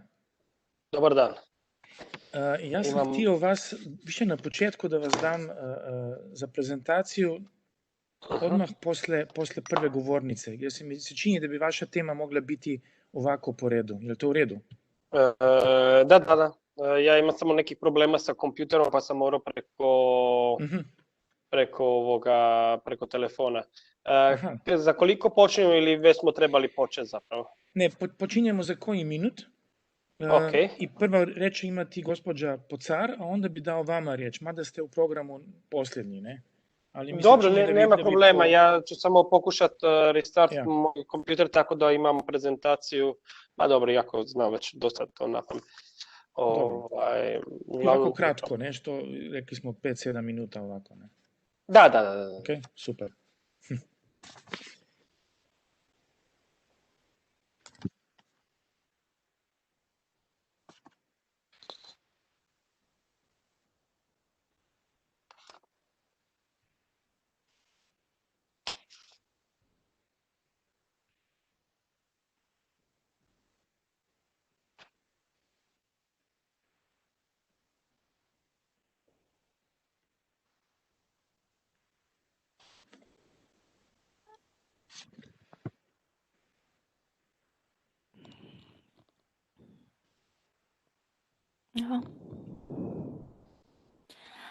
And I think we're back and ready to go. I got my coffee. I hope you got yours. So far, we have heard about real-life examples of how servitization helped companies grow and improve or introduce new services. Imagine if such methods would be available to all companies all across Europe. To answer these questions, we are very happy to have with us a panel of top-notch experts on developing EU policies. Moderating the discussion and asking the tough questions is Mr. Draško Veselinović, the CEO of Slovenian Business and Research Association located in Brussels. Let me also have this opportunity to thank the Slovenian Business and Research Association for helping us organize this very, very good conference. Mr. Draško, please. Yeah, thank you, Urška. Yeah, indeed, servitization is the word today. I mean, really interesting topics we have, and we heard a lot of very interesting subjects. I was especially impressed with what Mr. Boris Golob said, and of course what Jernej Pintar with his guests also said about it. But let's move now to maybe more policy issues. I mean, it is important, as said, that servitization gets really the true support it needs, also from regional, let's say, authorities and, well, all kinds of authorities, including European Commission, I would say. So we gathered here really excellent experts on this subject, so to say. First of all, here is Mrs. Francesca Pocar from the Things Project Plus coordinator. She's the coordinator of this project. Then we have here Mr. Matthias Kwon, Director General for Communications Network, Content and Technology, European Commission. We have here our old friend Dimitri Kourpakis from Friends of Smart Specialization. And the last but not the least, Mr. Igor Kalinić, Competitiveness of SMEs, Head of Sector for Competitiveness, European Commission. Well, I would first ask Mrs. Pocar, Francesca, you had the key word here to kick off, being coordinator of this very interesting project, really. And maybe you would like to kick off with some holistic approach to boost servitization in small manufacturers. So we are waiting hardly to see what you will say here. Thanks for letting me introduce the main findings of our project about how innovation policies might boost traditional industry transformation. Well, I'm a bit nervous because the panelists are very top level, so I beg your pardon if my English will not be that perfect because I'm really trembling. So I will try to keep it easy, and of course I will be available later on for further questions. But starting from the beginning, so across Europe, policymakers share the vision that innovation policies should somehow support companies' effort in gaining competitive advantage on the marketplace. And our initial assumption in the project was that product service innovation and smart products are one of the key global trends in this respect. But in Central Europe, there was no attempt in trying this 3 years ago, neither it is now, as far as we know. And for this reason, our work was to try to demonstrate the impact that at large scale servitization might have on economies. And for that reason, we claim loudly for mainstreaming proper measures, proper support measures, which are not rocket science, but might be thought on purpose. So let me share my presentation because I forgot to start my screen sharing. It's not that huge problem. Probably you can. We don't see it yet, but I'm sure it will come up. And I will remind all speakers participating in this roundtable to be really short with presentations in order to have some time to discuss things afterwards. Do you see my screen now? No, not yet. Just a second, I will exit it and try again. Probably I made something wrong. Or probably. Just a second. Here we go. Share and. It's working now, Francesca. Oh, okay, thanks a lot. I was just pressing the wrong button. So this was the first starting point, and what? Okay, so we started a multi-level dialogue that became really a co-creation process. One of the topic moments has been the moderated workshop in Poland, where we discussed the most interesting best practices outside Central Europe about servitization and the results of several surveys with business innovation experts and entrepreneurs and policy officers too. And some months later, we met again, this time in Brno, in the Czech Republic, and we continue to jointly design our ideal framework to support companies and more precisely traditional manufacturing small industries in their transformation into product service providers. And during this meeting, we discussed both architecture and tools, and we agreed that ERDF funds seem to be the most promising ways to deploy such improved innovation policies through eventually national or regional operational programs. And therefore, it is a big chance now, because we are exactly in the moment where new programming period is being under discussion, to take a look on what we discovered, because what we can offer is a first-hand experience, basically. So across 1 year, in the last year, all the inputs collected took the form of a paper written with the ambition to be useful, of course, and inspiring for further discussion and uptake at a larger scale.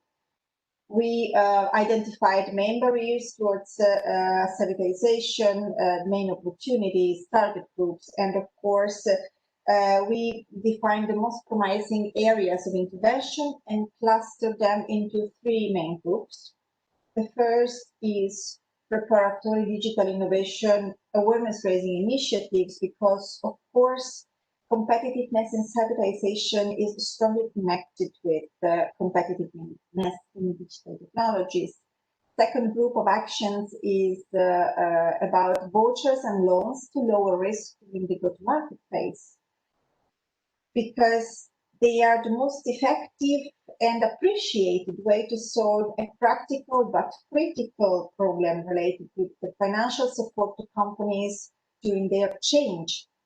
And third, services development and implementation support measures. This is the most articulated phase, and it has to do with adequate support programs that should be in place to help SMEs pursuing servitization opportunities by granting proper time effectiveness, time efficiency, and the identification of the most reliable and appropriate tools in place in each specific region, with a tailor-made approach, because the companies are different one another and no recipe suits all, of course.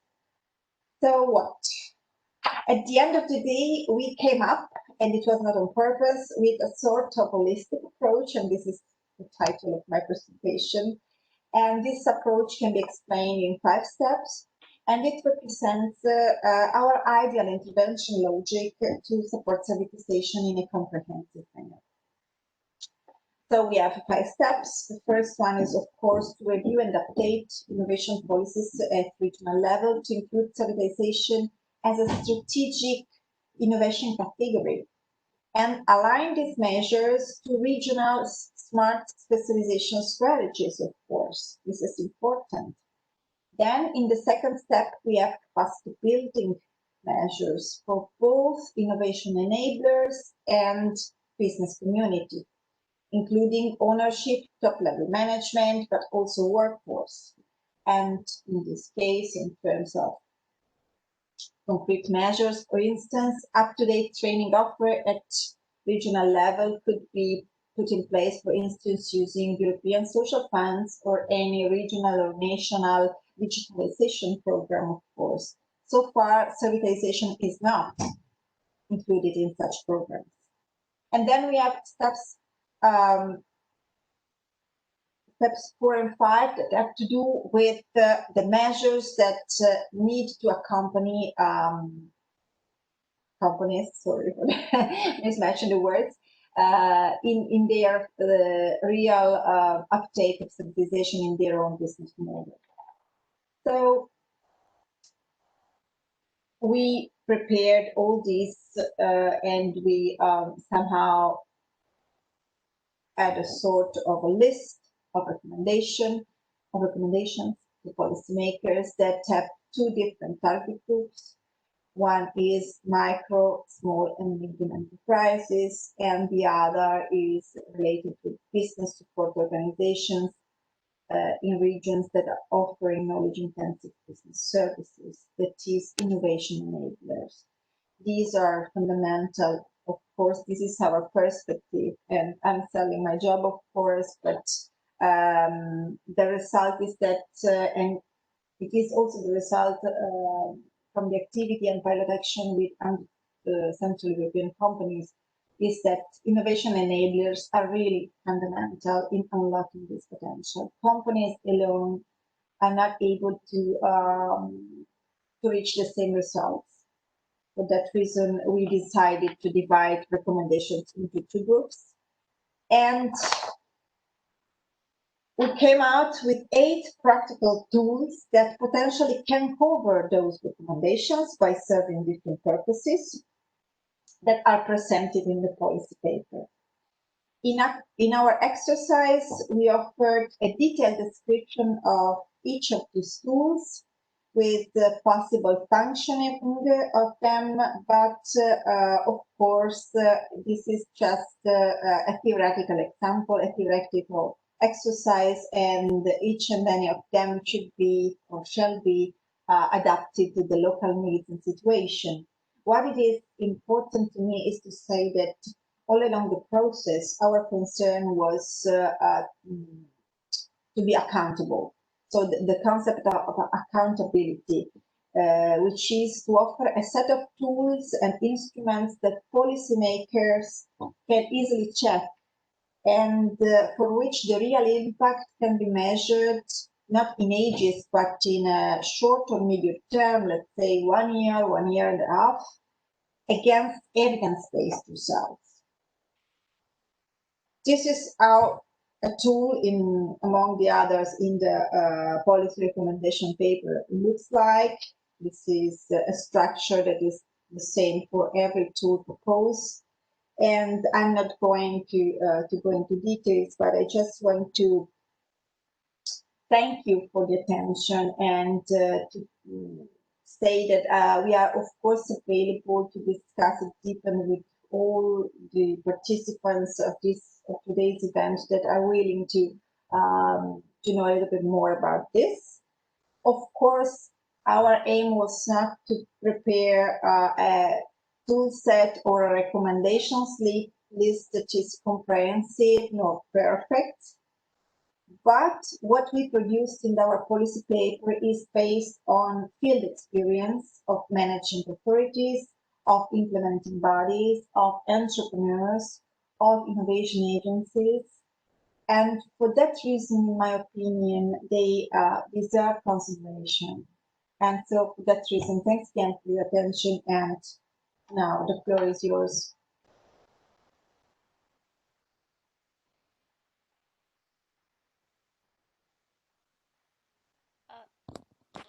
Draško, you are on mute, sorry. Oh, sorry. Should be okay now. Really very valuable presentation with some suggestions you made, and obviously they're very interesting and very accurate, so to say. I have just a quick question, very quick one. It's maybe one sentence answer, really. This is the Central Europe kind of project, I mean, aimed for Central European SMEs.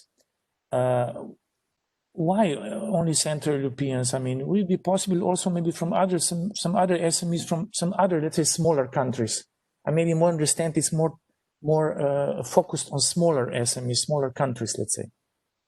Well, basically, this was our area of coverage in the project, and the basic assumption is that in Central Europe, there are many features in the business environment, taking into consideration manufacturing industry, that are common. But of course, recommendations and basic findings can be applied to any small company across Europe. I don't think that that's what I thought, yeah. Reasons for saying the contrary. Of course, but let's push Central Europe forward. Okay, let's move forward then. I suggest that Igor would be the next speaker because he represents competitiveness of SMEs, and he's from Executive Agency for SMEs from European Commission, and he's head of sector of competitiveness. So I think I saw his presentation already yesterday, and I think it would be the right one now. But please, Igor, stay within 5-6 minutes, really, please. Yes, so we can discuss it later on. I will be very quick. Can you hear me well? Yes. Okay, because I have had the problems up to now with the connection, but actually perfectly at this moment it started working well. Good morning, my name is Igor Kalinic. I'm head of sector of internationalization and competitiveness at the Executive Agency for Small Medium Enterprises, the European Commission. Just quickly for all of you that might wonder what is an executive agency, what is a directorate general, a DG, blah, blah, blah. Usually when we start a project, I just say for clarity, we are still European Commission. To little bit to describe, I consider Director General the head. They are the one dealing with the policy. They are one coming with the ideas, and the executive agencies, as it is said, they are executing the different projects on behalf of the DGs and in collaboration with the DGs. I know that there will be some other colleagues from the DGs, and I stand to be corrected, but usually we have quite a good collaboration. Actually, myself, I am seconded from DG Growth to Sme. Now, back to the topic. I would like to share with you just quickly. It's not really a presentation. It's just a few slides that I hope it will work. That's okay. These slides are just perfect. Yeah. It's just a few slides. Here we go. Okay, so yeah, you can see here what is Sme, and okay, now we see it. Yes, great. Okay, thank you very much. I will, of course, there are so many things that in the European Commission we are doing for small medium enterprises in general, and especially when it comes to the servitization. So I will not, of course, my intention is at not at all to cover all the topics or everything. We will need much more than 5 minutes. I will just give you a general idea of what COSME, which is a specific program for small medium enterprises dealing with the competitiveness of the small medium enterprises, is doing. And basically here we have 4 main objectives. One is access to finance. So basically European Commission through a European Investment Bank provides grants and loans directly to the SMEs. Sometimes SMEs don't even know that it's coming through the European Commission, through the European Union, but because they are actually given directly from the local banks. And this is 60% of our budget roughly goes there. And then we have these other 3 areas, which is access to market, improving framework conditions, and encouraging entrepreneurship and entrepreneurial culture. Quickly, what we do about when it comes to access to market, some of you might be already aware of this, some of you may be even part of some of these networks. So first and foremost, I will start with Enterprise Europe Network. As you might know, it's we claim that it's the largest network of business supporting organizations in the world. We have more than 600 organizations involved in Europe and in other COSME countries. And basically, the idea is that they should be the first stop office, the first office where the companies, SMEs, can find information about different funding, granting opportunities, different support that is put in place by the European Commission. Including servitization, right? Including servitization, of course. There are a number of topics I'm not going to go into detail, but of course, feel free to come back to me and I can provide you with more details about that.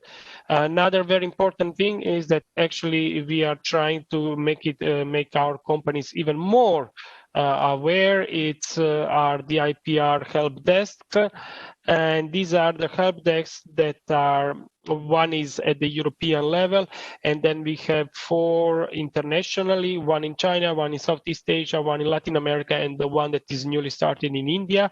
And it is a first stop where each SME should go when they start to internationalize in those markets.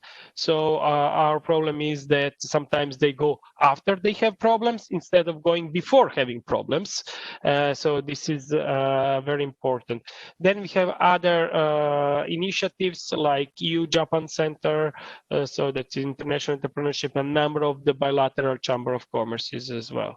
That's quickly about that. Now, improving framework conditions for enterprises. Well, basically, this is the big, gigantic attempt to cut the red tapes for entrepreneurs being entrepreneurs. Let's explain it in a nutshell. But we have much more. So these are some kind of big initiatives, like trying to reduce the time to open a company to 3 days and to cost at maximum 100 euros anywhere in Europe.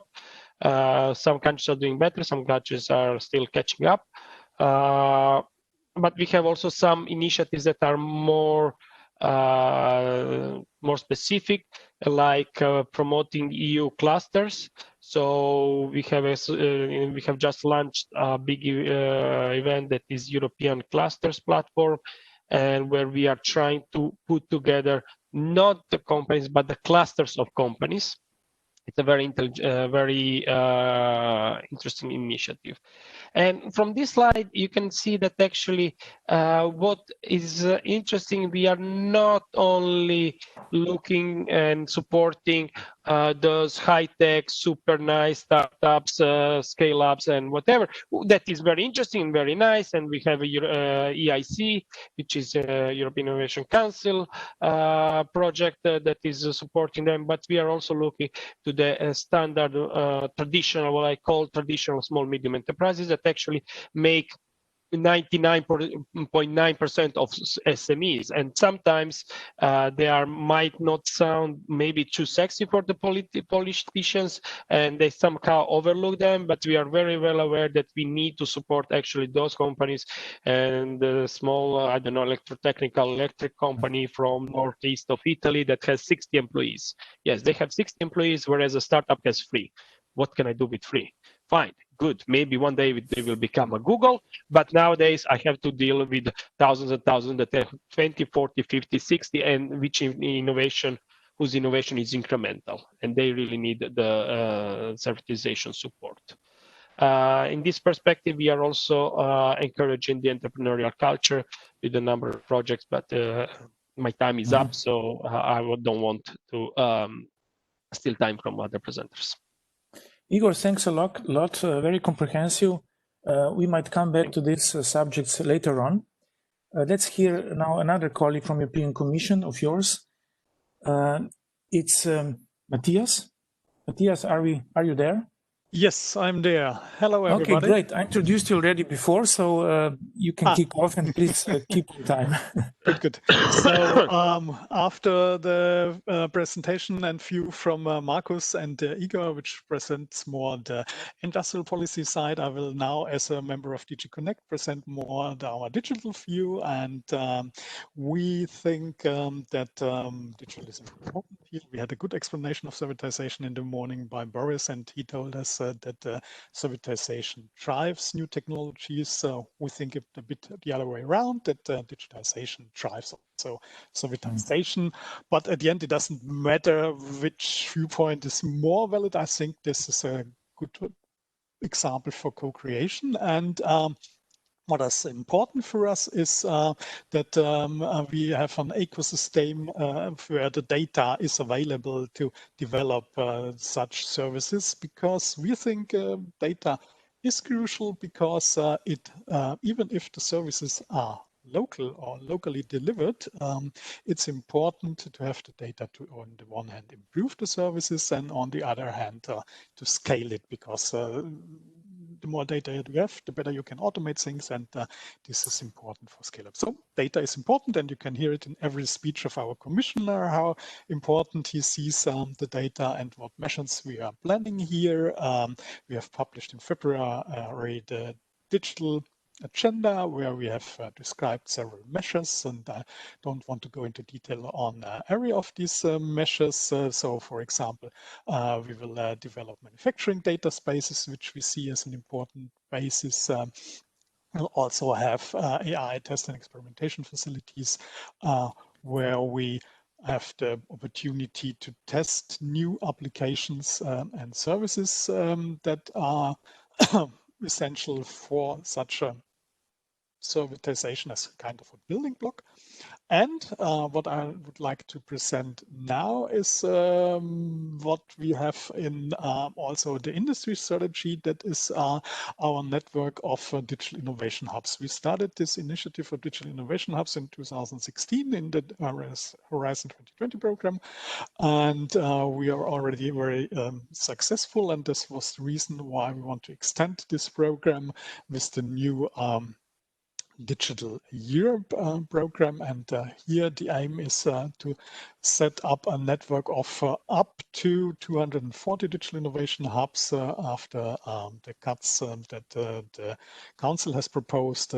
Maybe it will be a bit less, but we will have a network of such digital innovation hubs across Europe that will support SMEs in their digitalization, and with that, I hope, also in the servitization. How will these digital innovation hubs do this? They have four aspects that they want to address. One is test before invest. Here, the Digital Innovation Hub gives the SMEs the opportunity to test new technologies before they apply it. This is helpful when they are not sure if the technological approach they are looking at is really appropriate to their business model. We also have skills and training, what new digital business models mean for the individual businesses, and we also have support in finding investments. And the fourth pillar is then a kind of networking among all these players. And here's the example of Slovenia. I want to go into detail on that. But if we now look at what this can mean in the terms of servitization, we have different steps. We have seen already the model from Boris. This here is a bit different, but in general terms, we first have to identify how we want to servitize our offering, how we want to make the shift from products to services, or how we only want to add services to a product. And after this is defined, we have to identify what digital capabilities are required. And here, I think the Digital Innovation Hubs, together with the Enterprise Europe Network, can play an important role. On the one hand, with training offers that explain how digital tools can be better used to improve the service offering, and also with the help in identifying the right applications, identifying which data is essential, and which architectures and platforms may be appropriate. So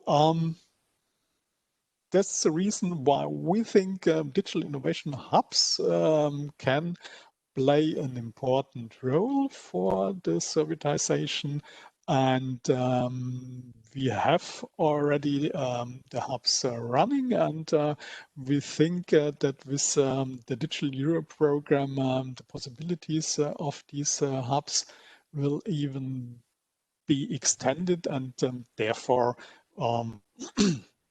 we think this is yeah, as I said, a good support measure for SMEs to better compete with these changes that come with servitization.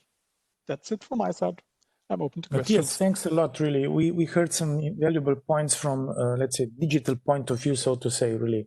Yes. And again, if you have any questions, please, the audience, you can put it, I suggest, on the chat section, and we'll try to get them in and to answer them.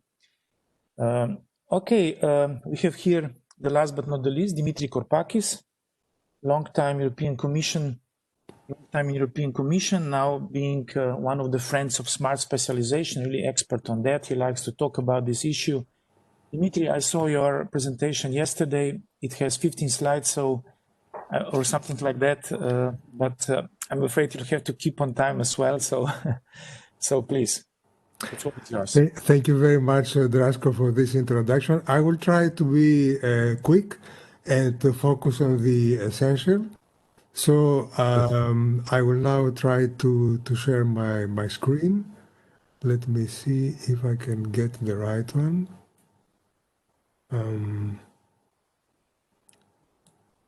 Here you are.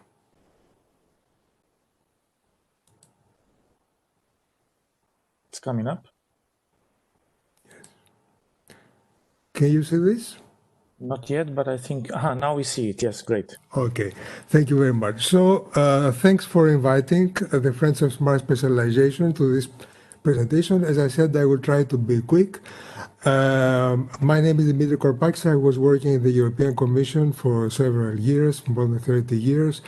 Now I'm a retired official, and together with a couple of friends, we have launched a small reflection group on smart specialization. We have been working on this for some time, and we liked very much your topic because I would give you our perspective on servitization enabled by smart specialization. I don't need to spend much time on this because you are the experts in these projects, so I will go quite quickly. Just to note that servitization requires a lot of intangible investments from the companies that are investing on that, and also from the regions. And also servitization requires new organizational setups, as you have focused very much on your previous presentation. And I would skip this one because you know that the good news for Europe in this crisis time is that, as I was looking to Bloomberg the other day, in Europe we have done quite well during the pandemic, and even small caps are doing even better than the big ones. And surprisingly, companies that we don't know probably too much have been doing even better than Amazon. And you can see on this graph that a few companies from all over Europe focusing more on digital services and mainly on e-commerce have even outperformed Amazon in the last few months. Of course, it is a crisis time, and we should not be very much, pleased about this. But nevertheless, it shows that even in crisis times, there are opportunities that companies that have managed to understand well the signs of times can really thrive. I want to come back to smart specialization because for us, as it was coined back in 2009 by the group of experts that have introduced this, and especially by Professor Dominique Faure, smart specialization is the new industrial strategy for Europe, but needs to be reactivated. As you know, all of you, smart specialization provides the tools and the pathways for European regions to identify the growth drivers of tomorrow. And it's not about sectors. It's about the co-evolution and co-development of applications that are mostly in the intersection of sectors and provide I would say, the competitive advantage for the local economies. And this is backed by the so-called entrepreneurial discovery process that ensures that factors of connectedness and related variety are well taken into account.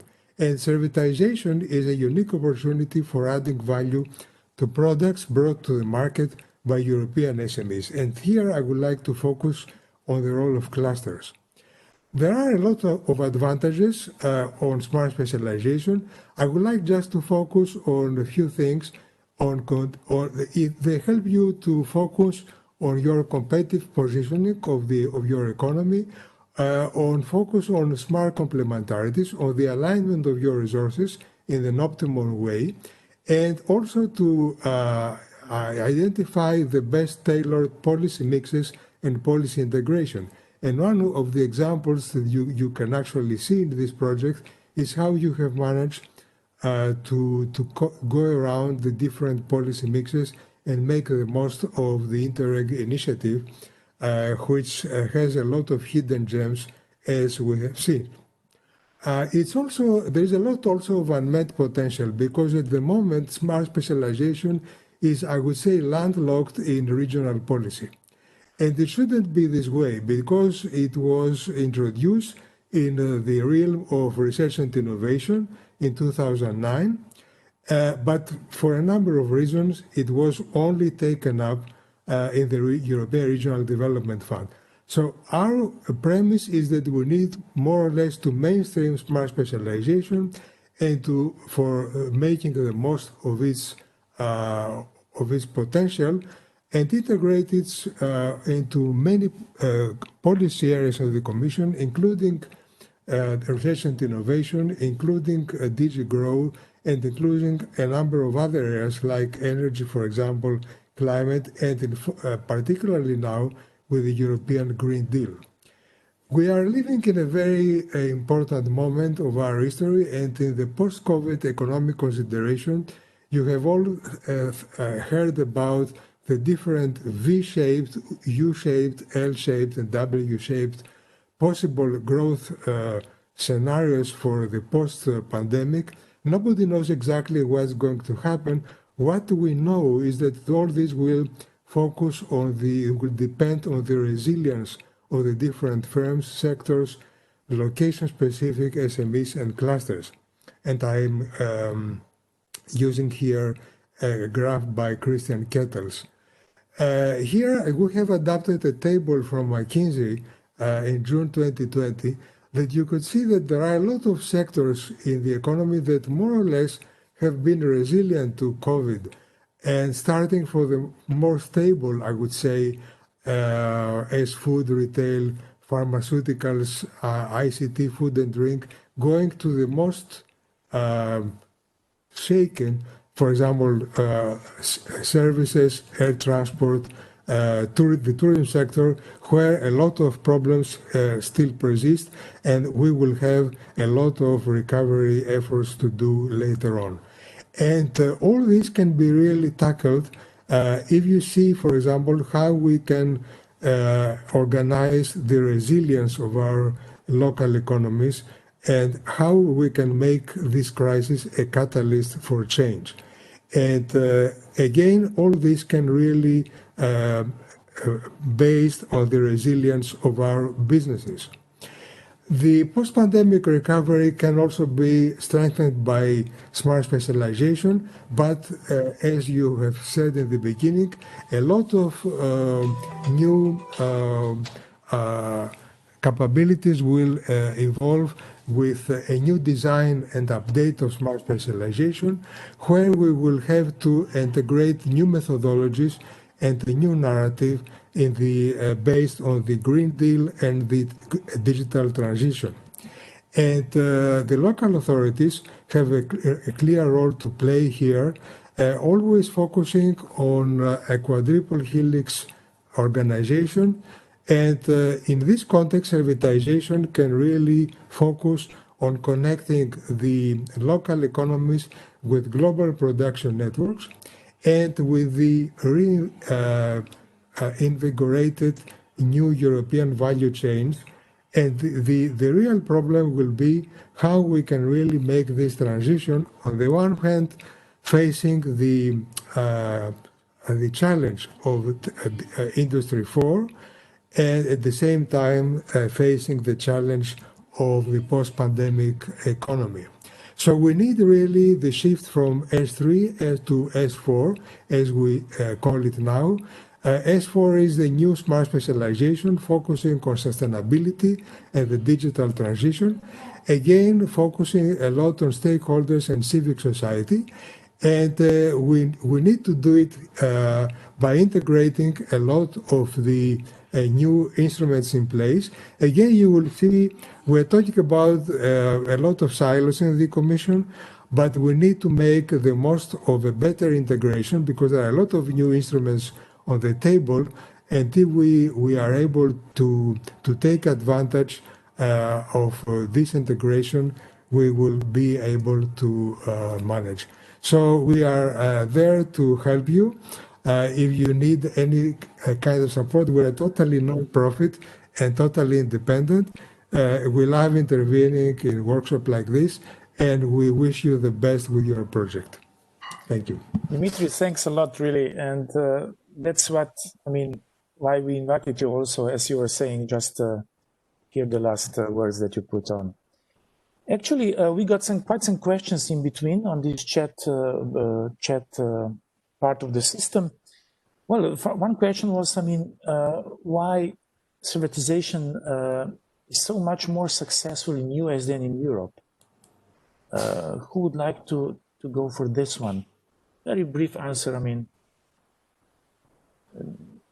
Is it also that startups are much more successful in US? Is it that US is, I don't know, more advanced economy than European one? Well, that's provocation, of course. Can I try to? Sure. Very briefly, then I will leave my Commission colleagues to respond. I think, as you said, Drasko, I think mainly is the fact that startups are not so much more successful, but it is about the digitization of the economy that has started decades before, and actually it was much more integrated in the American economy than in the European economy. I regret to say that in Europe we were always much better to regulate digitization than produce digitization. Yeah. And I think this is the moment that we have to make this this change now and advance. At the same time, of course, we need regulation, but we do not need to over-regulate before the market steps in. And that is my personal view, of course. Yeah, good point. Any more comments? A very brief one, really, because we have some other questions here as well from the audience. Okay, if not, we have now here the question: actually how digitalization can somehow be connected to servitization. Of course, we talked about it. Matthias talked about that, but still, I mean, how can we do it more? And Matthias, you were answering on these questions a little bit, but maybe for everyone to hear, just briefly. Okay, I tried to explain how we see it, and that we see digitalization kind of as a basis or a driver, or however you will call it. And also on the previous point, the differences between the US and Europe. They are more innovative in using data for the business models. Maybe because the regulation is a bit easier, but even in the States, you have different countries with different regulatory aspects, and therefore it's also sometimes not so easy. So maybe it's more the character that are more risk-taking that is important for their more setting up a new business, quicker setting up a new business models. So what can we do? We think our framework, our regulatory framework helps to establish a more trustworthy ecosystem, which from our point of view is very important here, that you are not only developing services on your own, but as part of an ecosystem. Silicon Valley is a good example where this ecosystem is developed on the basis between the companies directly, because they meet each other in a distance of around 50 to 100 kilometers. But here for Europe, for the whole of Europe, we also need more maybe kind of infrastructure and clear rules that these ecosystems can better develop. So that's my take. Okay. We definitely discuss and talk a lot in Europe about innovations and all that, right? I didn't mean you, Matthias, don't worry. I mean, generally, you know, when you're going to these conferences and so on, we talk really about these issues, but maybe in US, they just do it somehow, you know? But anyway, this is again, provocation, of course. But I think another challenge would be how to connect maybe Green Deal with servitization. I think this would be really a challenge, because when we talk about, you know, some measures which would pollute less and which would make, you know, cycling economy, making everything more efficient, more clean, more natural, and so on, you know, more green. Let's put it that way. That's why it's Green Deal, right? So how to connect this? I think this is, if you ask me, this is a real challenge, because some products in Green Deal might be challenged to servitize. Yeah. Any comments on that? And Green Deal is a huge good thing with new commission, right? Mm-hmm.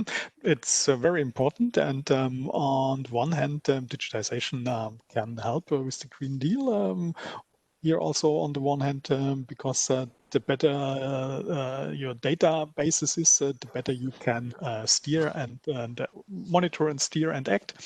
On the other hand, digital technologies also consume electricity, and so therefore it's also important to see maybe the trade-offs or the conflicts here and address them appropriate. But if you do it in a good way, depends on the individual use case. I think digitalization can help in also achieving the green goals and reducing CO2 emission, and come to a more environment-friendly service offering. Because it also helps to reuse products, to use products longer maybe, and so on. Can I add It could be great something? service as well, right? Maybe Francesca, you might add maybe something, or Boris, I don't know. Quick one, of course. Well, I see servitization as opportunity for Green Deal, since, you know, it's about delivering the service, not having equipment or possessing it and just laying around. You know, imagine the world when I think cars are used like 3% of the time. So if you imagine the world when cars would be used like 60% Will somebody of the time, we will mute have yourself, 20 please? times less cars on the street. So that's and still will be all driving, just using it as while driving, not while sitting at the parking lots or on our streets. Imagine how that would change the urban infrastructure and our urban space if you had 20 times less cars parked on the street. So that's, of course, for that you need to have technology. You need to have 5G, artificial intelligence, possibility that drive comes and pick you up instead of you drive, you go and walk and pick the car. So that's some kind of prerequisites.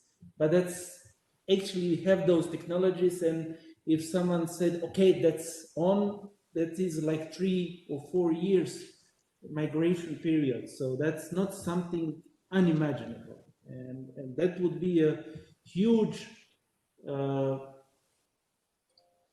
better use of resources and reduction of pollution without impacting regular people life quality or availability of going from point A to point B with a good car, or individually if someone wants to drive along with the car. If I may add something, can you hear me? Of course, Igor. Yes, go ahead. Yeah. So I'm like taking off a little bit the cut of the European Commission, putting the one that I used to be before, which was I was actually teaching at the university and a professor of entrepreneurship, international entrepreneurship, actually. And what I have seen is there is actually a big difference in culture when go also back to the question what is in the United States, in Europe. In Europe, we have this inertia, and it's within the people that we see that. And I always take, for example, the example of Airbnbs or Ubers, Uber taxi systems. Without a doubt, it's a great improvement in the service that is offered to the citizens. You know who is coming, with what car is coming, exactly the route that is going, and also the estimation of the cost. Did you remember how was it even taking the taxi before? In a different country, you needed to have local money. They never accepted the cards, blah blah blah. But now all over Europe, in every city, there is so much resistance against these Ubers because we have to regulate, and of course we want fair conditions for the workers. But poor taxi drivers that have been stealing on our lives for so many times, but for now this category now we have to protect against even them, and so on and so on, so on and so on. Now, of course, this is also a little bit of political stances that I, as a commissioner, I don't have, of course, but this is a personal opinion. But you can see what is the point here. And we cannot go away from this. European Commission, whoever is this, or local national authorities, we cannot just say digital is nice, servitization is nice. The citizens need to be ready to accept also the change that comes with this thing, which means also the change of the some will lose their job, It's some will gain social the and job. political factor as well, of course. Exactly. And that's what in America, that's why, to go back before, that's why in the United States, they are much more prone to accept this. Of course, there is a bad thing on the other side, because all of a sudden people can lose jobs, social security, their families can be jeopardized. In Europe, we have tons of social safety nets that prevent from that. So on one side, we are slower, but we are safer. And this is always a balance a little bit that we have to play. Okay, thank you. Francesca, would you like to add something regarding recommendations? We heard quite some interesting points from all participants of this roundtable from their point of view. What we could maybe add to some, policy recommendations. Did you find it, useful? By the way, all presentations will be available on internet on our page, so you're welcome to get them there. But please, do you have any additional comment? Yeah, I have just one remark. I think that at the end, competencies are the key factor, because of course digitalization means change, and change must be ruled, and to rule a complex change we need competencies. Servitization is a change itself, and it needs competencies. So everything stays in competencies, first of all, in my opinion. It's not a matter of technology nowadays. It's a matter of being able to rule the change. And that's what we experienced in the field with competence. Also with our methodology, with what we discussed is that Of course, servitization is or can be itself very green, it can be fair, it forces companies to offer better services, so higher quality, but all this needs to have behind it a higher level of competence at each level. So, and I would like to stop here because I know that we are running late in our agenda, so no more remarks from my side, but great big thanks to all the participants to today's panels and event, and also to the partners that without them it wouldn't be possible to realize all of this. I think we managed to realize big results based on field experience. This is something we are very proud of.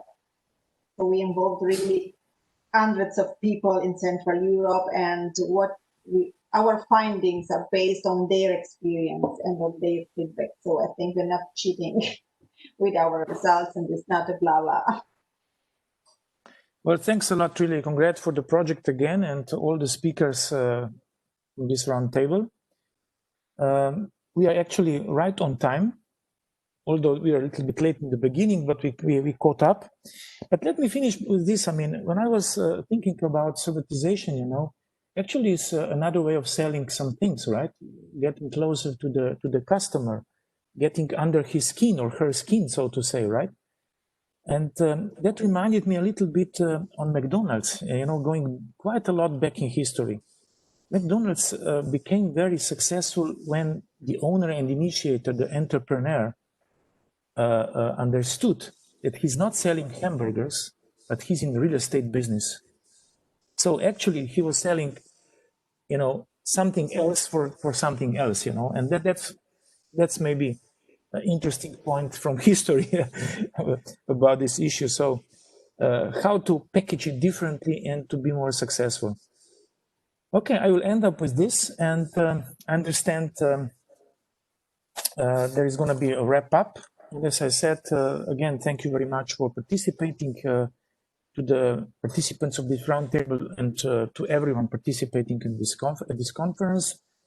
I'm Draško Veselinović from Slovenian Business and Research Association, based in Brussels. We have been in Brussels for 20 years, and we are doing things like this, also helping to get funding from the European Commission, organizing conferences, meetings, and similar. So best regards from us, and all the best.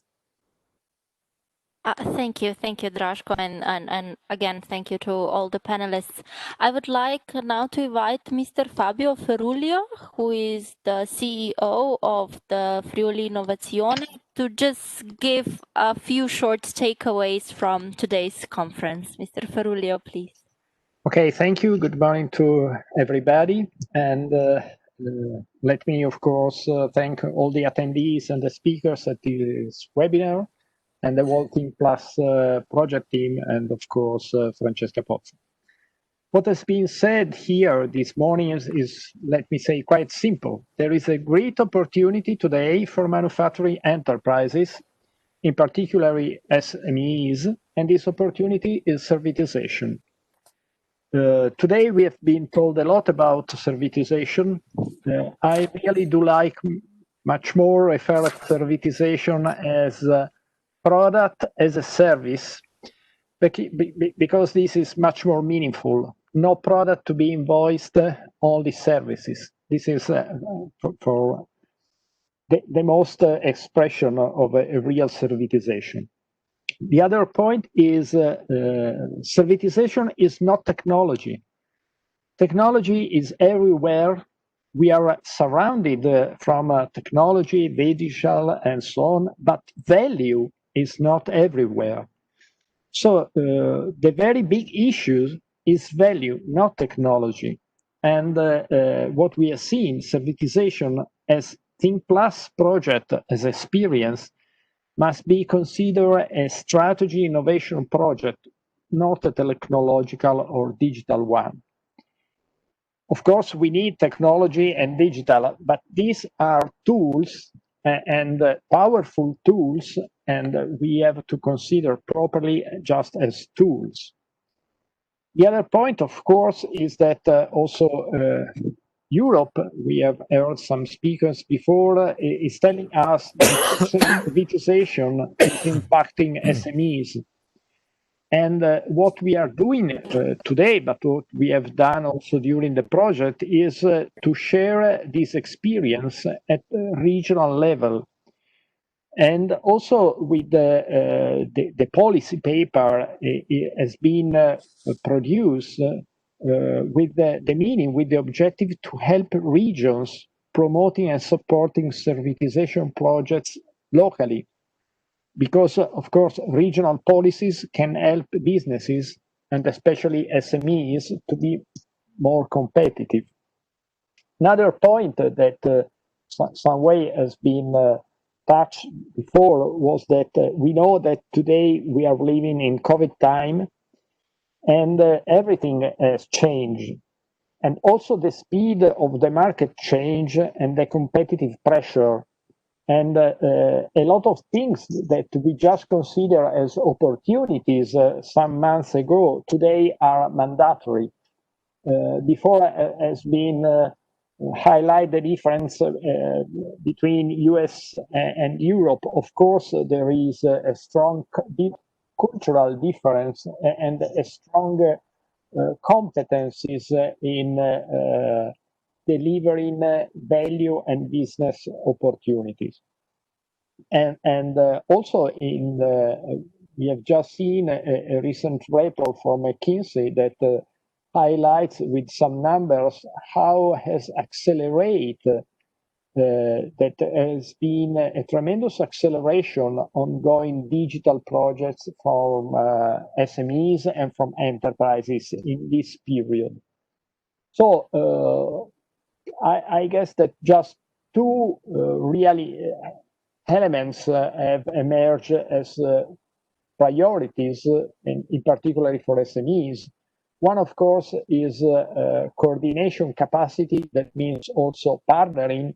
And we know that for doing a successful servitization project, you have to partner with your client.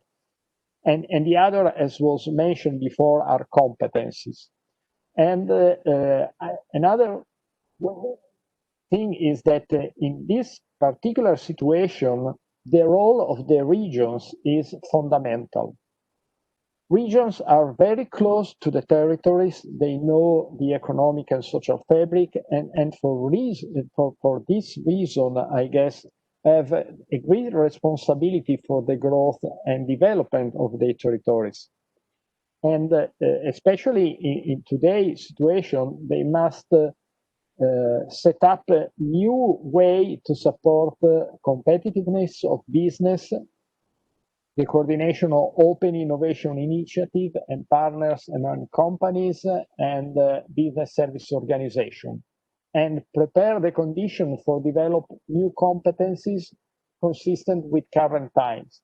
Of course, this is something that you have to look region by region and looking for the requirements and the need of each region.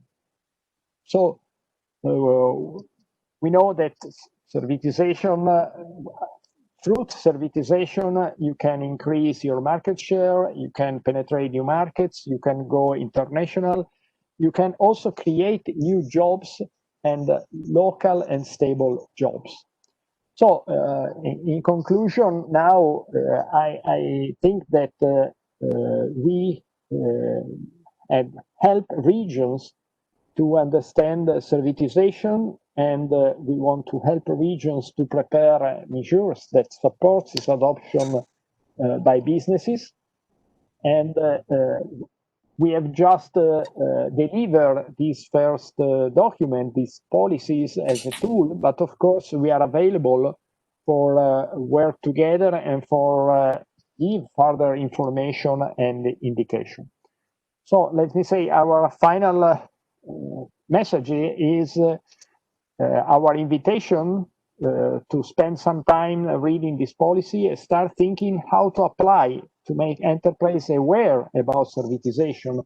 We know that not all the enterprises are really, not all the entrepreneurs, especially in SMEs companies, are aware about the benefits of servitization, and about how to manage a servitization project.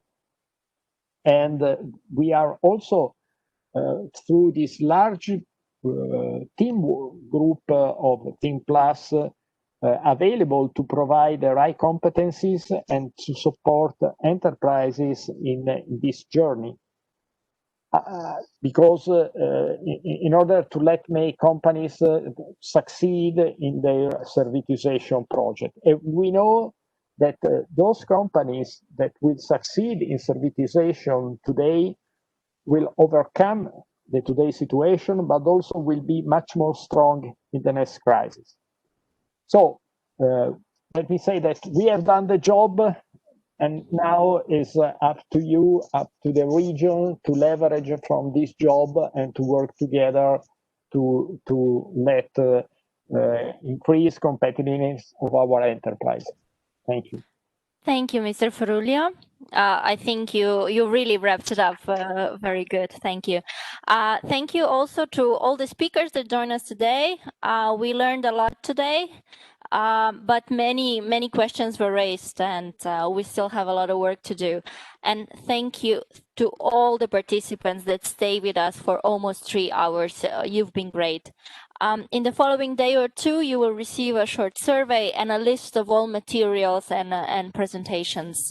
You are welcome to come with us with any questions you might have concerning servitization. We are really happy that you were here with us today. And without further ado, till next time, thank you and goodbye. Thank you very much. Bye-bye. Bye. Thank you. Bye. Bye-bye. Bye. Bye-bye.